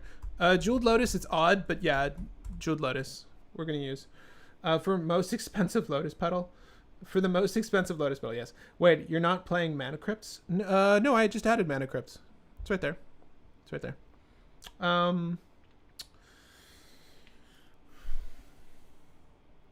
We are using Void Mirror. What are the other stacks pieces that we can add that we haven't added yet? And I mean, we probably want to add some taxes. So Blind Obedience is in there. We'll probably want to add some taxes. Give me 1 second. And I haven't done Draneth Magistrate yet. Draneth Magistrate is definitely a must. I think that's it for the fast mana, though. We already have Elvish Spirit Guide, by the way, so don't need to think about that. But Draneth Magistrate is definitely going to be in the list. Pentad Prism. Where are we with cat cards? And how can we up those cat numbers? Michael. The cat count is low. And we can add Leon and Relic Warder, but there's no Animate Dead for him. Like, he's SOL so far as comboing himself is concerned, so that's one cat out. I don't know if we're going to add any more cats, though. And boy, do I love cats. I've got 2. I wish we could add more, but I don't think we're going to make it there. If there were some cat enchantments, let me know. Then we'll add those. Okay. Sanctum Weaver is in. We're going to use both Lotus Petal and Jeweled Lotus just because. Why not just play Null Rod? Oh, I'm sorry, I meant Root Maze. Root Maze is in. The boy that makes artifacts costs 1 on upkeep. Grab him. Oh, motherfucker. You're talking about Kataki. Kataki War's Wage. This motherfucker. This guy. This guy. You get me. Aven Mind Sensor. Aven Mind Sensor's still playable. Don't let other people tell you otherwise. It's still playable. I don't feel like we've added enough removal. But we're going to save. We're going to cut some cards. Felidar retreats. Okay. All right, guys. This is draw. Can I has it? Draw. Can I has it? So if you're lazy and you don't want to do it yourself, I'm going to put it in the chat. You guys can play test this with me once we've cut our cards. But let's go ahead and do that now. So we need to cut 6 things from this list to make it a cEDH viable list. And I mean, be under the card count, or at the card count, I should say. Arcane Signet, Talisman of Unity. Which one is that? Oh, it's the one no one plays. Soul Ring, Mana Crypt, all the stuff that's going to get her out on turn 1, if we're lucky. Cool. That's all we need. Okay, so Trisket, you know, it's on the sideboard, but we need to do this right. If we're going to use Triskelion, this is the only Triskelion that I'll accept. And it didn't come in foil, so let's just fix that. Alseid Life's Bounty, fine enchantment creature, love it. All the dorks, not sure we need all of them.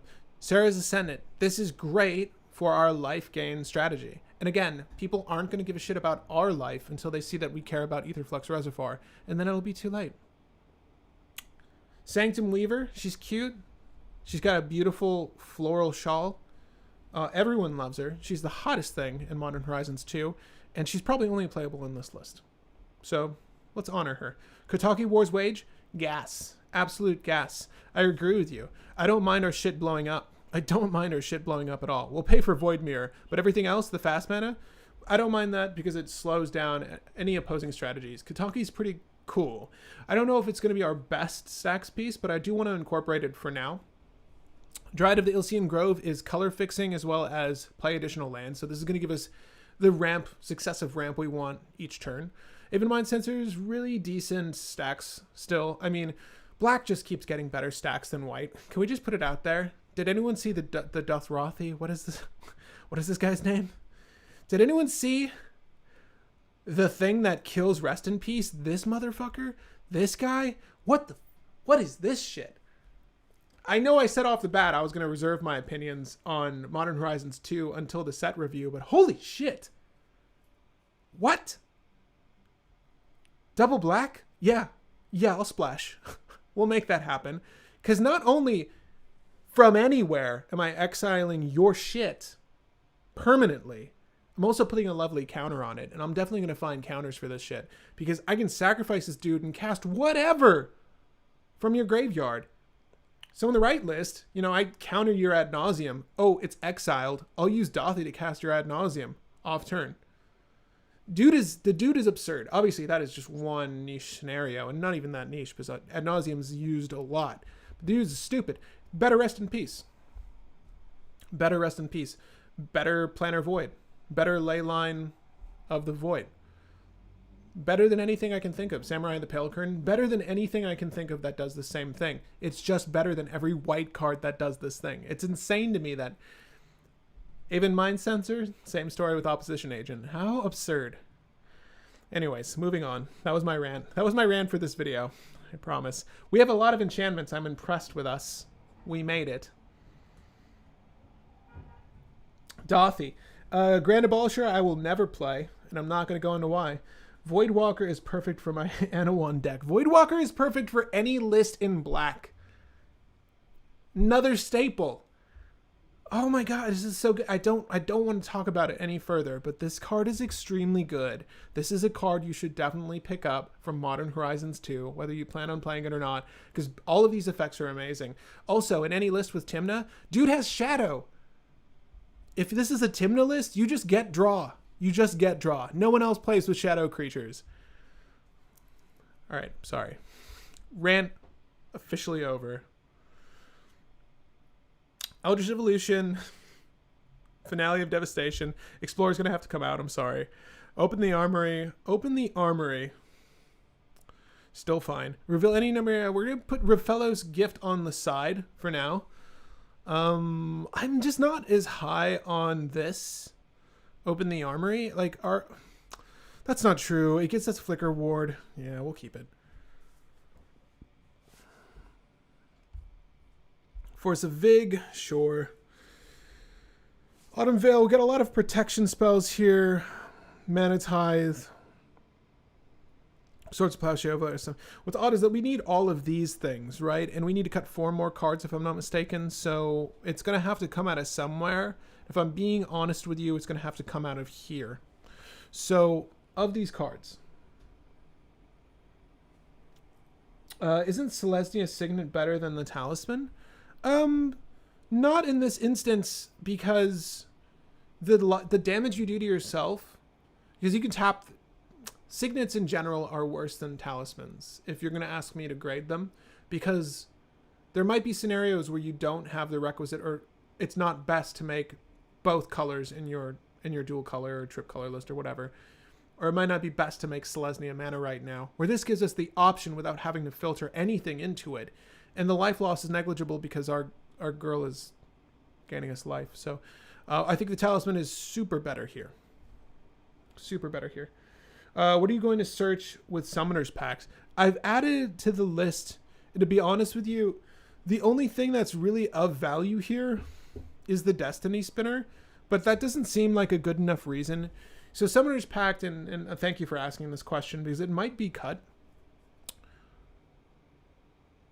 I don't generally like playing Summoner's Pact unless it's getting us a game-winning spell. Or in mono-green list where you can grab your Allosaurus Shepherd to ensure that you're protected going into your turn, then it's actually quite good. But here, outside of Destiny Spinner as a primary target, you're probably right. I think we can cut it.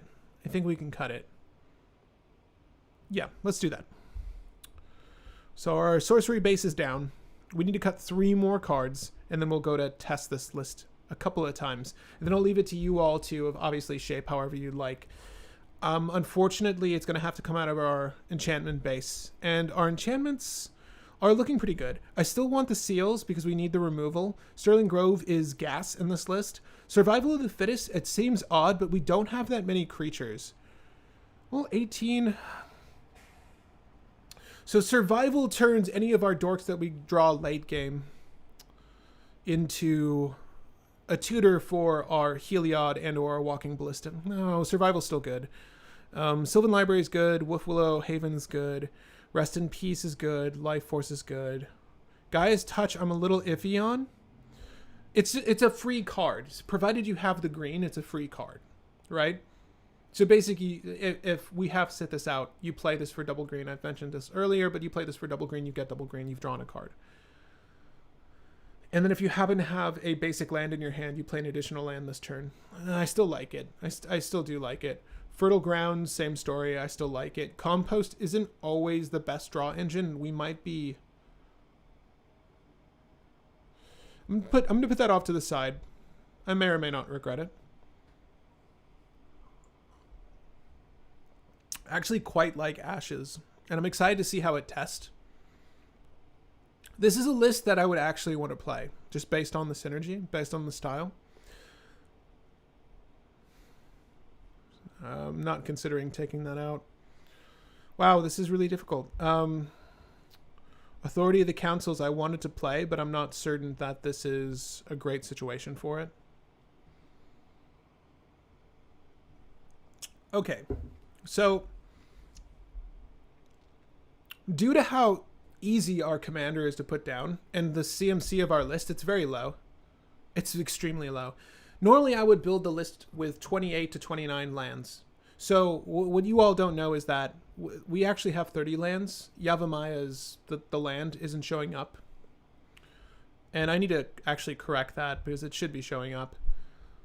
But technically we have 30 lands right now. So what I'm going to do is just remove one of these basic planes and then call it a day. And then let's go ahead and correct the Yavamaya land. I think I might have misspelt it, and that's why it's not showing up. But if it's on Scryfall, it should be on tapped out. Give me 1 second.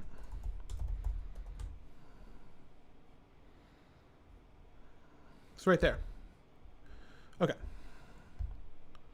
And it's right there for us. And Finehorn Elf, we need to switch up as well. Okay.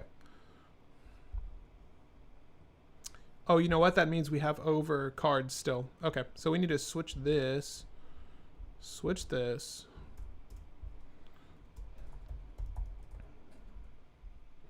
You have Maya, Cradle of Growth. Add that. We need to add Finehorn Elves officially. Because it's Finehorn Elves. There's 2 of them. At least in the one I'm thinking of. So let me just remove this. Then we'll save and continue. We need to cut a handful more cards. Cut Willow, Wolf Willow Haven maybe.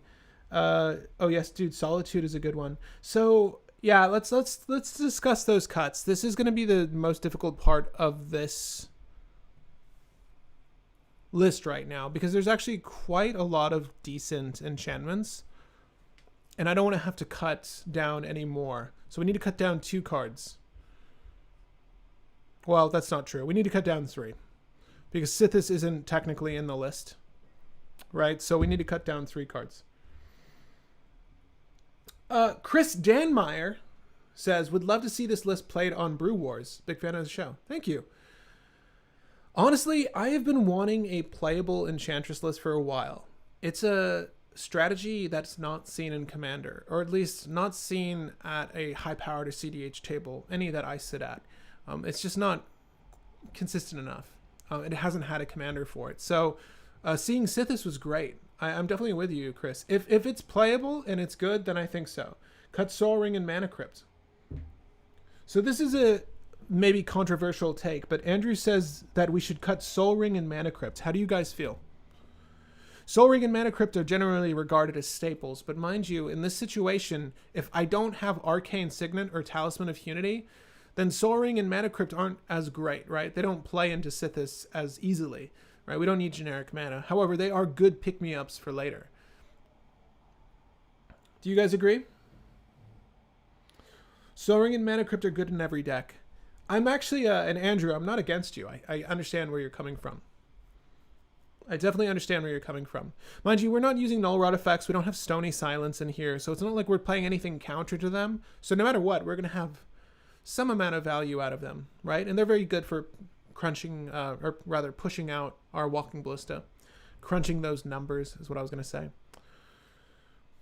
I could see why you would want to remove them. I don't want to remove any more of our enchantments. I'd hate to do that. So I would rather our enchantment stacks pieces as they are. I hate to say it, Kataki is going to have to be removed. We need to remove 2 more cards. Soul Ring, Mana Crypt. Cut Sarah Ascendant. Sarah Ascendant is just cute. It's just cute. Mind you, Sythis is a 2 mana drop. So if our turn 1 is Sarah Ascendant, it's fine, but we don't need life gain from Sarah Ascendant. I can agree with that. I think it's just good for the list. It's a cute card for the list, but I don't think it's necessary. So I would rather remove that before the Mana Crypt and Soul Ring. But do we agree that one or the other can go? I mean, most of your cards are colored pips, right? They are indeed. Mind you, Heliod Suncrowned, Dryad of Ilsean Grove, Aven Mind Sensor. Obviously, like a turn 1 Plains or Fetch Land with Mana Crypt is great because it gives us the Aven Mind Sensor when we want it, right? So it's very good to have turn 1, and then obviously our turn 2 can just be playing out any other land in Sythis.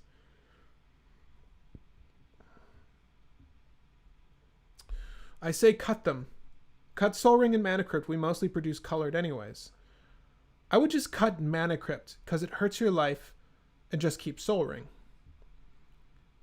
They don't even draw. Well, they've never drawed before, but Mana Crypt and Soul Ring have always been good. You know what I mean? By the way, I mentioned playing Cube recently, a Dimir list. I had Soul Ring in that list.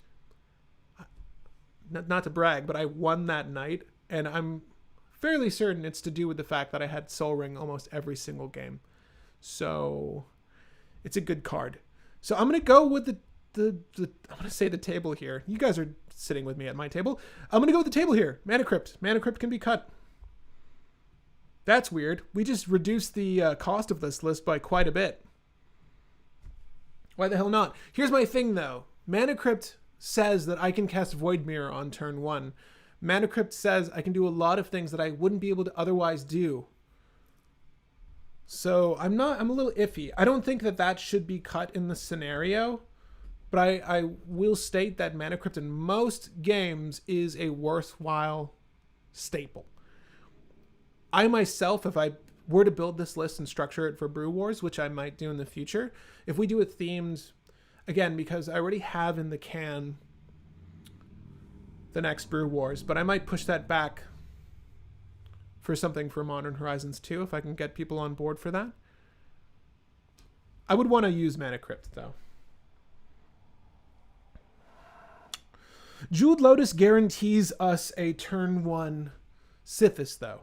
I know it seems odd, but that is important. Right? All right, guys, last thing I'm going to throw up to you. Would you rather have Jeweled Lotus or Mana Crypt? Jeweled Lotus is a guaranteed turn 1 Sithis. Guaranteed. Later on, it'll pay for her tax if she's removed. It's very doubtful that she's going to be removed. In many situations, much like Timna, you don't really hate on the value piece. Much like Crom, you don't really hate on the value piece. Unless it's something like Tevesh that can really be game-altering. You don't really hate on the value piece. So I feel secure in saying that a turn 1 Sithis is in a pretty good place, right? Unless someone pyroclasms or something like that. But would you rather have Jeweled Lotus for a turn 1 Sithis or Mana Crypt for a number of plays?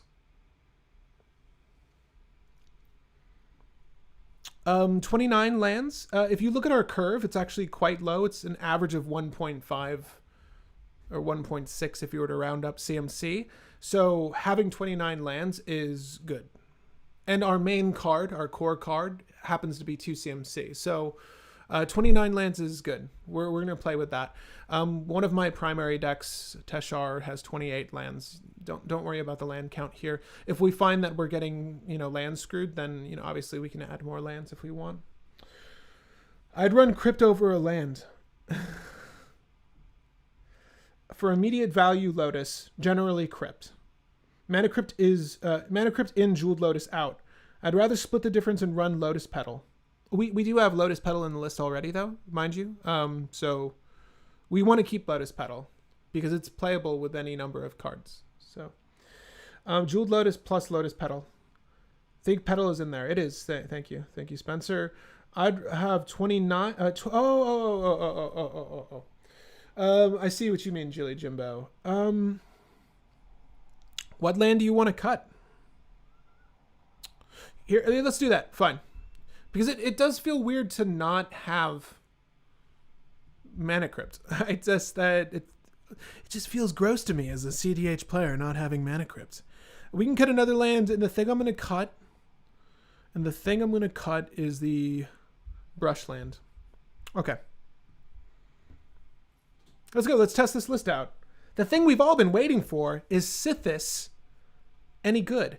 Now, the issue here is that Sithis isn't in the deck technically, so we're going to just bring her up so we know what she does. Let me just see it one more time if it won't let me add Sithis at this point. Maybe they've updated this to have a version of Sithis. No, unfortunately not. Okay. Let's play test this. Cheers. Thank you for sitting with me on this one. I'm excited to see how it performs. We've got a lot of lands, and I really don't hate this setup. What's weird is that any Sythis starting hand feels good. Like, if you're looking at this with me right now, and if you can't see it, we've got Sythis Sanctum, which is going to play off Wild Growth and Miri's Guile. We have a turn 1 land with a Wild Growth on it. In turn 2, we're going to play Sythis and Miri's Guile. Right? Draw a card, refresh our hand. If we use our fetch land, the Flooded Strand, we can use Noxious Revival to get it back. So if we want to start with the Flooded Strand, that's not bad. But Noxious Revival, I'd recommend we just keep. We're going to keep this. This seems good. So Sithis is right here. We should know what Sithis does at this point. Let's draw a card. Far too many lands. Apparently going down to 28 was not enough. Let's just go ahead and start by getting our Savannah. Savannah. Shuffle up. We'll do a Wild Growth. Whoop. Wild Growth. And pass the turn. Not bad. We have Whip Silk for guaranteed grind value. Let's go ahead and do... let's just put Sythis down and see what happens, right? Cool. We have our forest. I don't think we're going to play out the forest quite yet. We'll start with the Horizon Canopy, and I'll cast Miri's Guile. On the cast, we'll draw a card. Sanctum Weaver. Damn, this hand is shaping up to be really, really good long-term value. Mind you, I don't really want this many lands. Like, I would have really loved to have seen a stacks element. I would really love to see some removal. So if the game goes beyond turn 2 in this scenario, then I'm really happy because this is going to give us a lot of value. Like, we're getting draw off Sanctum Weaver. We're getting draw off Whip Silk. Repeated draw off Whip Silk. So let's go ahead and move to our next turn. I'm doing it manually because Miri's Guile is going to let us check the top of our library here. So let's do...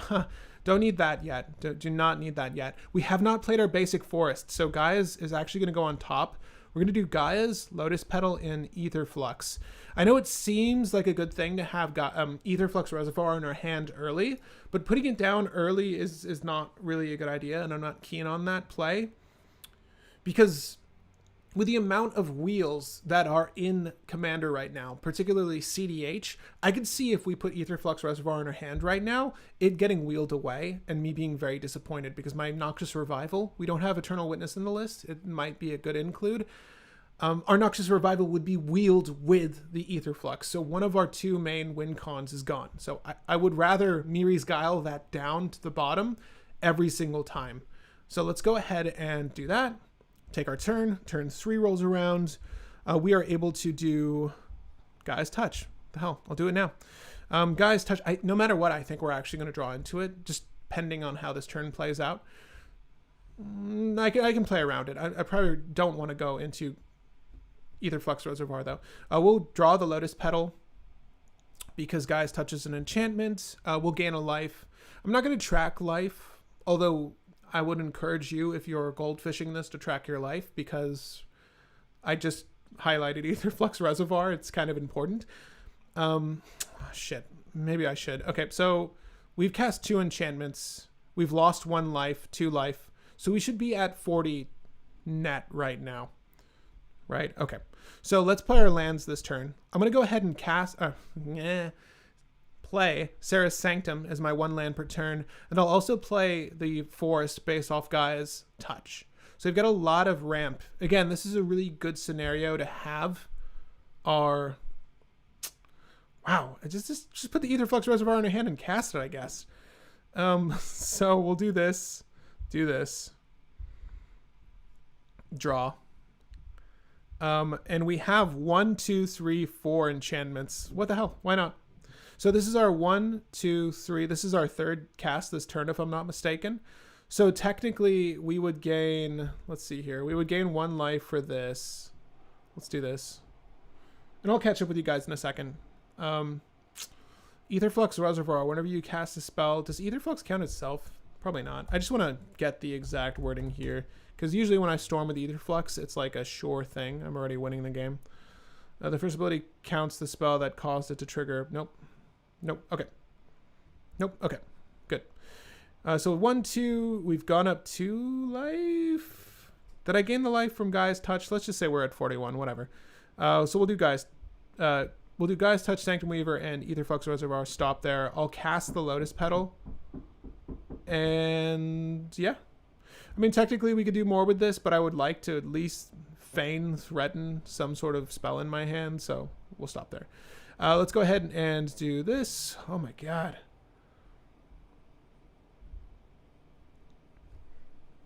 Let me catch up with you guys though. Before we look at the Jeweled Lotus that's useless right now.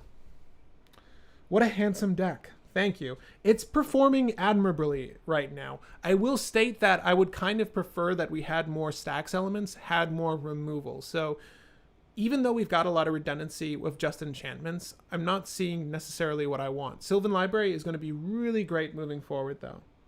Really, really great moving forward. So,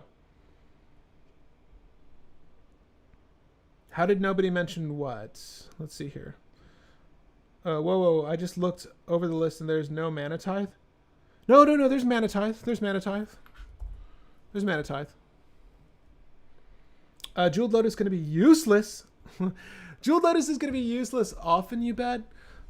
I could see us opting out. Look, Jeweled Lotus is a turn 1 Sithis. And I know that sounds irrelevant because there's a couple of ways we can do that here. But it's just another redundancy that we want to get the ball rolling, to move things along quicker. Now, what's cool about this hand is that Whisper Silk. Oh, god dang it. Whip Silk, or Whip Silk. I keep thinking Whisper Silk Cloak. So, we're actually going to organize it this way. Because I'm going to want to cast Enlightened Tutor before I seal the Jeweled Lotus. Just because Jeweled Lotus isn't playable here doesn't mean it's a bad card. All right, so let's go ahead and do Enlightened Tutor, Sylvan Library, and then we'll go ahead and untap for turn. Okay, so this is assuming that no one's bothered with Sithis. We don't have another basic forest to put down, but we've got 1, 2, 3, 4, a lot of mana with Sythis Sanctum, and then the basic forest.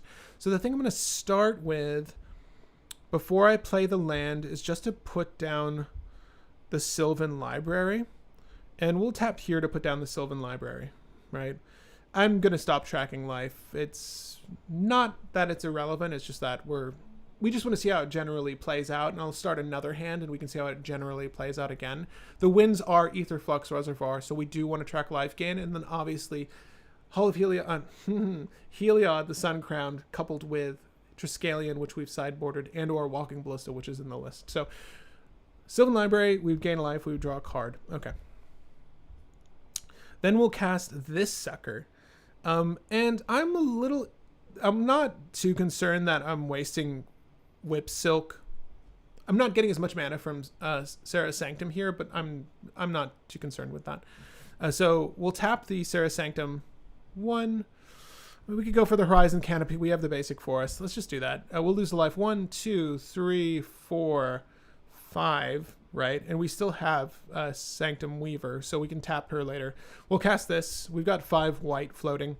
We're going to go Enlightened Tutor. Now, Enlightened Tutor is going to allow us to get Heliod the Sun Crown. So if we just want to close this game out right now, pretending that no one's going to bother with us, I would go for Heliod the Sun Crowned, right? So we have 4 mana floating from this. Now, when this is on the stack, so let's go ahead, and this is where Mana Crypt comes in handy, right? So we're going to go ahead and cast this. I'll use 1 white, and I will go ahead and use 1 white here. Let's just use we'll use all the white. Hold up. Because we didn't actually use Sarah's Sanctum there. We use this for the, use this for this, and Enlightened Tutor goes on top. Hold up. I'm getting way far ahead of myself. So we just want to do Enlightened Tutor for a white. What I want to do is close out the game. So 1, 2, 3, 4, 5.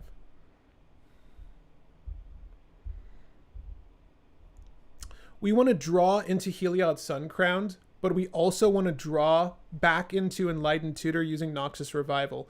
The question is, do we have the mana to do both? Because Enlightened Tutor is also going to find us Walking Ballista. So we want to get as much mana out of Sythis Sanctum as possible. That's where I'm at. So we could just play Ancient Tomb as our land for now. I think for majority of the rest of this hand, we're probably going to be... We're not going to find a better land for this. We want Ancient Tomb to play into Heliod here. So let's get a draw off of something. How about Whip Silk? So we're going to cast Whip Silk targeting our commander. So we'll tap the basic forest to do so. On the cast, we'll draw Heliod. Then we'll cast Heliod. And we'll cast Heliod by sacrificing the Lotus Petal in this instance, and I think that's okay. So we're down, and we'll use the Ancient Tomb. Trigger on the stack, we'll pay 2 life to get back Enlightened Tutor.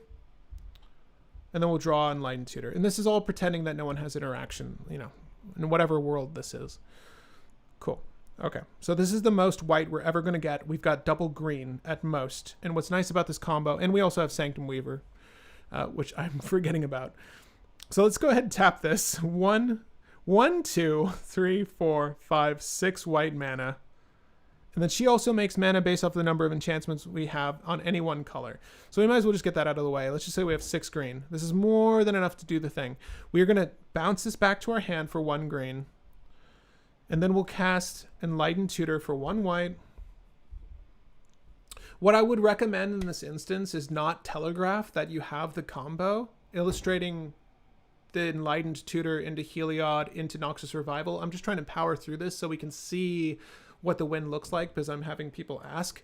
But use Whip Silk to draw a bit, utilizing Sanctum Weaver, before you actually go into this combo. This is not how I would recommend you lead into this combo. I just want to do it quickly. Okay, so Walking Ballista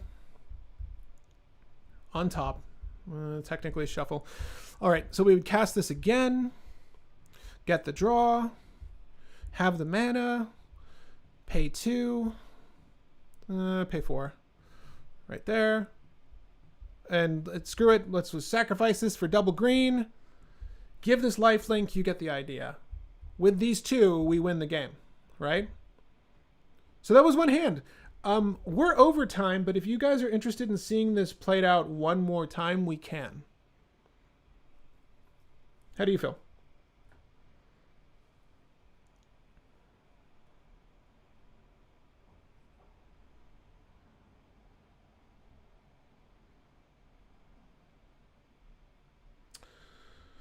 Order of the Sacred Torch is cool. I don't think it's an absolute necessary.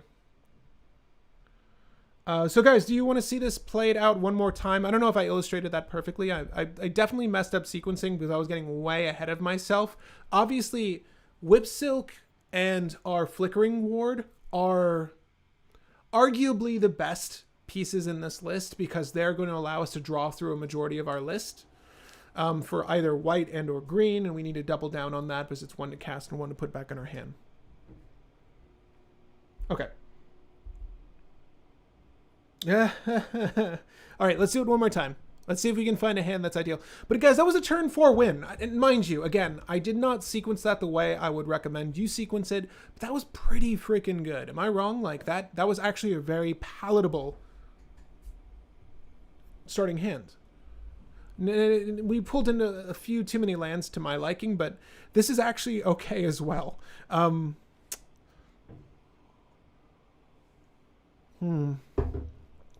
So we have 2 ways to find our combo, right? We have Survival of the Fittest if we were to just drop Destiny Spinner. So I'm going to... this is not a good example of a starting hand, though. Look, we do have the... Okay, let's just say we keep this. Right? Let's say we keep this. We'll do this and this to give us as many chances as keeping. Maybe this is a good starting hand. Am I a fucking liar? Because, I mean, we do have a way to, like... We can keep rolling here. I'm just going to say that we stop here and be happy with this because I want to have at least one more card to see what Chrome Mox should really get rid of before I start the onslaught. But obviously, Destiny Spinner, I kind of want to play into Destiny Spinner and then also have a Stacks piece out. So I'm thinking to myself, is there a way we can utilize the Enlightened Tutor here off of the Chrome Mox? But no, we would have to get rid of Eladamri's Call, right? So if we did Chrome Mox, Eladamri's Call, Enlightened Tutor off turn, what is the Stacks piece we get? It really is variable depending on who is playing on our table. If there's a couple of proactive lists that are trying to manipulate ad nauseum for some sort of power storm with all of the fast mana, then you obviously want to go for Void Mirror because we can very easily cast that on our next turn. But in this perfect world, we're going to say that it's fine to wait on the Chrome Mox because we're not expecting a wheel on someone else's turn 1, which happens all too frequently. And we're going to be safe. We'll find out. It's likely better in most scenarios to just put down the Chrome Mox with Eladamri's Call to give us the colors we want to go into the next turn. At any rate, let's go. Okay. No matter what, I think that's our land per turn, unless we pull into another land, but I'm fine with that. We can do Avacyn's Pilgrim, Guy's Cradle, Destiny Spinner, draw a card, gain a life, and that's fine. Obviously, we want to drop that Utopia Sprawl. I'm not really too high on Chrome Mox here either, but I would want to get that Enlightened Tutor off, so we're going to go ahead and exile the Eladamri's Call. Now, obviously, the Avacyn's Pilgrim can also be fodder for the Survival of the Fittest, but with this hand, I'm seeing 2 cantrips right here, so I'm hoping that we pull into another creature.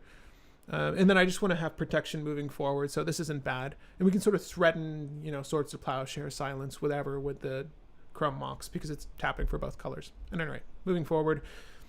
The question is, what do we grab here? We have a good setup to combo out on our turn, but we're really crossing our fingers on everything going right, because look, we have 1, 2, 3, 4, 5, 6 mana available. So if we pull into a creature with Survival of the Fittest, do we have enough mana to make our dreams come true with Heliod? Maybe. Let's just go ahead and grab Heliod. Why not? Let's just see if we can pop off with Heliod right now. Because this is draw 1, 2, 3. These are just cantrips, right? So let's go ahead and tap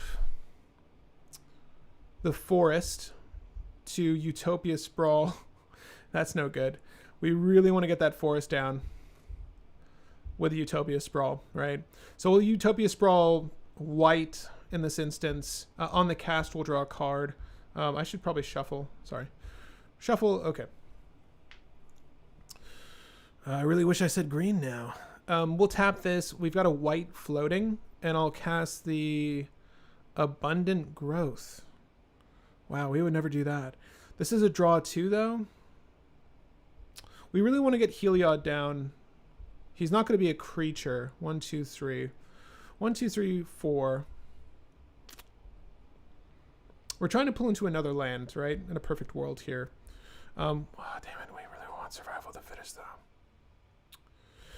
though. We need green for this, and we have a floating white, right? I'm sure I'm sequencing this horribly, but it is whatever. We're definitely going to run out of hand very quickly here. So I almost feel like it'd be better to just go, because I don't see us fulfilling our dreams right now. We'll just make 3 green here. 1, 2, 3. We'll cast Abundant Growth targeting the Forest. Why not?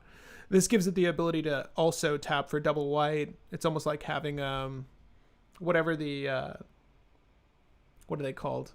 Those lands that let you filter lands.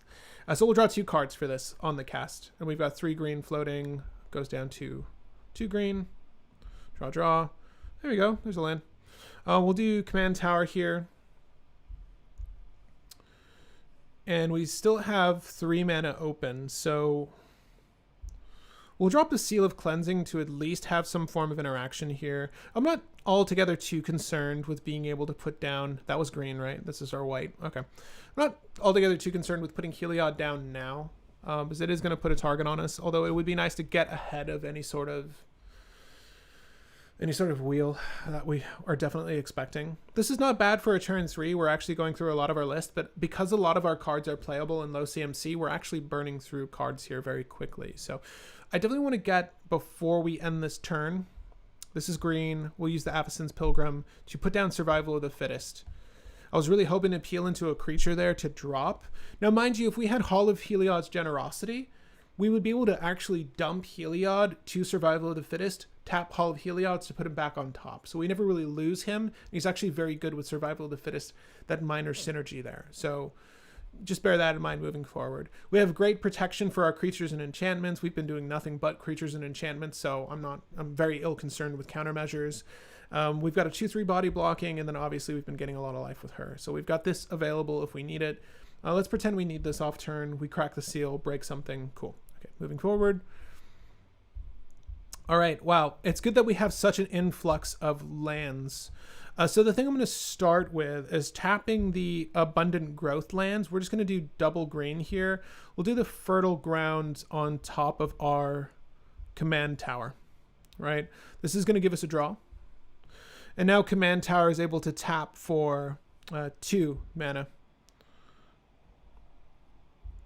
I'm trying to peel into a creature before I whip out Heliod and try to finish the game. Again, on turn 4. So let's go ahead and just cast Heliod, right? So we'll tap here, double down on whatever. We'll use Avacyn's Pilgrim.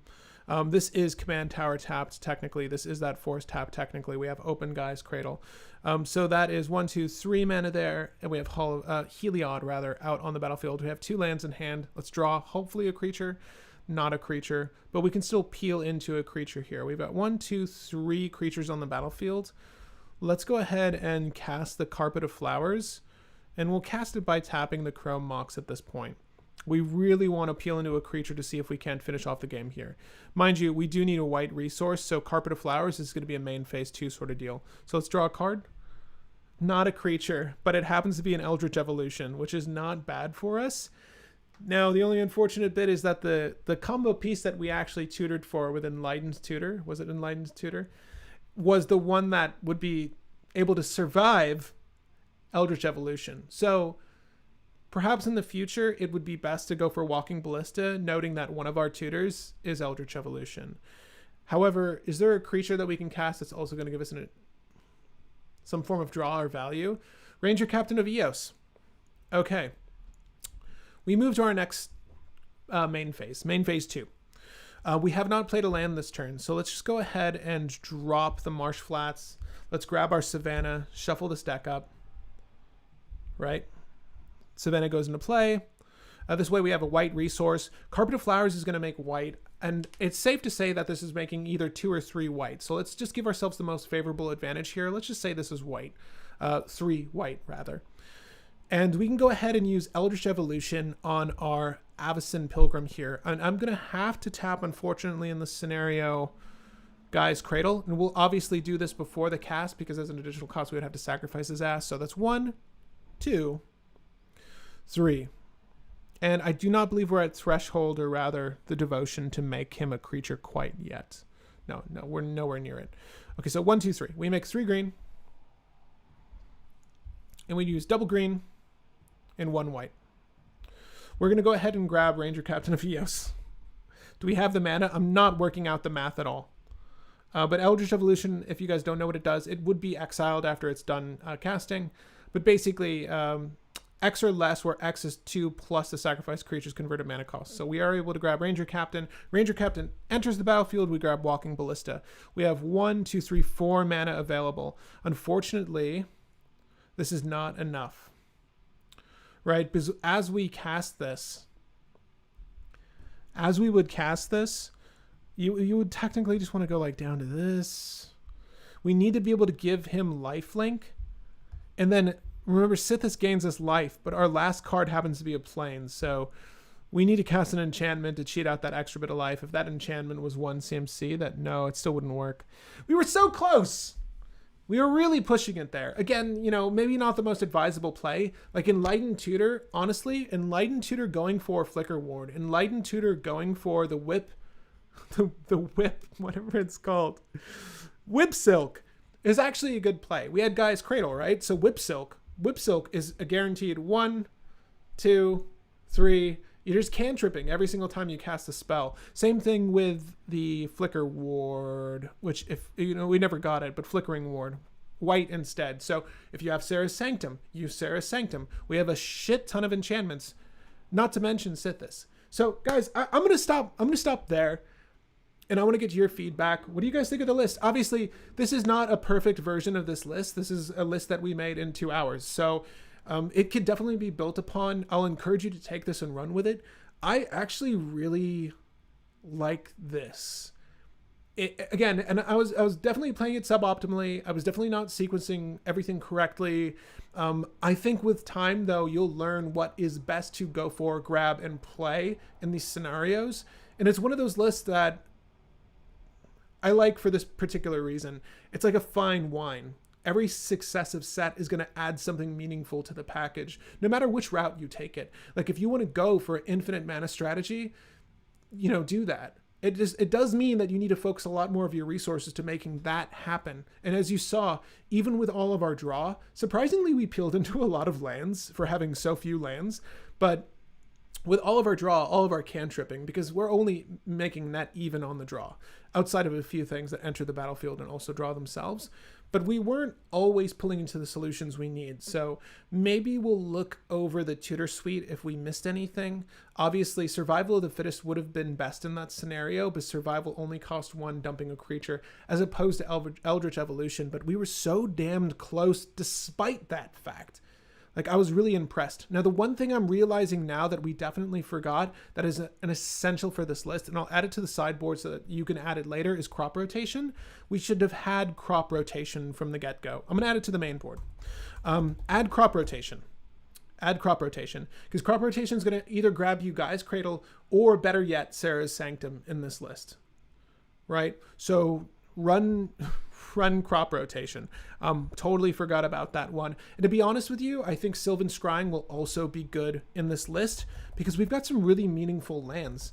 I'm really liking this list. I'm really, really liking this list. If you guys don't know what Sylvan Scrying is. But wow, this is a really, really, really fun list. And if you guys goldfish this, let me know how you've revised the deck. Let me know what you've done. The avenue of approach you've taken with the deck, because I'm curious to see how it performs for you. But those were very close to both turn 4 wins. Mind you, I would definitely want more stacks in this package. The way it was running, though, it almost felt like we could, and I hate the word, turbo out that same strategy. So, anyway, I'm going to go to you guys. What's up? Oh, you have it. Never mind. Damn, missed it. But definitely want to see this list. Simplistic Owl, if you just rewind, you should have the function to be able to rewind and check it out. Right, but Ballista wins the game. Feeder doesn't. Feeder survives where... Feeder's fine. I think Feeder just makes infinite life, right? And if you're trying to add Spike Feeder, the concept here would be to run this into your... You would run this into your Aetherflux reservoir, right? So it would be A plus B plus C, right? So you would do Heliod, right? If you guys don't know the combo, Heliod with Spike Feeder, you would place a counter on Spike Feeder for removing a counter from Spike Feeder to gain 2 life, and because you've gained life, Heliod says put a counter on a thing. Do that infinitely. So in that same scenario where we Eldritch Evolutioned, you could actually Eldritch Evolution Spike Feeder instead. You do need Aetherflux Reservoir, though, to close out the game. So it is A plus B plus C, right? So I like that idea, though. If you want to do that, you can do that, right? Evoke creatures, Elvish Reclaimer. How do you win with that, though? I don't like a Ballista Triskelion Heliod. Why not some Replenish interaction? I think if you want to go for a casual version of this list, you can do that. But I don't think that's going to be enough to really make your dreams come true. This is definitely the route I would go, though, with this list. Again, you can take this and run with it to whichever avenue of approach you want. Guys, thank you so much for joining me on this one. I really enjoy this list. I'm actually going to take a seat and refine what I have here. If you follow along with the deck, expect to see this list on Tapped Out change, because I'm definitely going to improve upon it. I think it definitely has wings and can fly. But as I do with every video, I'd like to close this out by thanking my Patreon members. You guys are the best. I say it every single episode, but I really need to drive it home. Thank you so much for your support. You're the reason all of this is possible. So thank you guys so much, my Patreon members in the audience watching this, and to you, the viewing audience today, for tuning in, hanging with me this whole time, and experiencing Sythis, the Hand of the Harvest. Is that what they're calling her?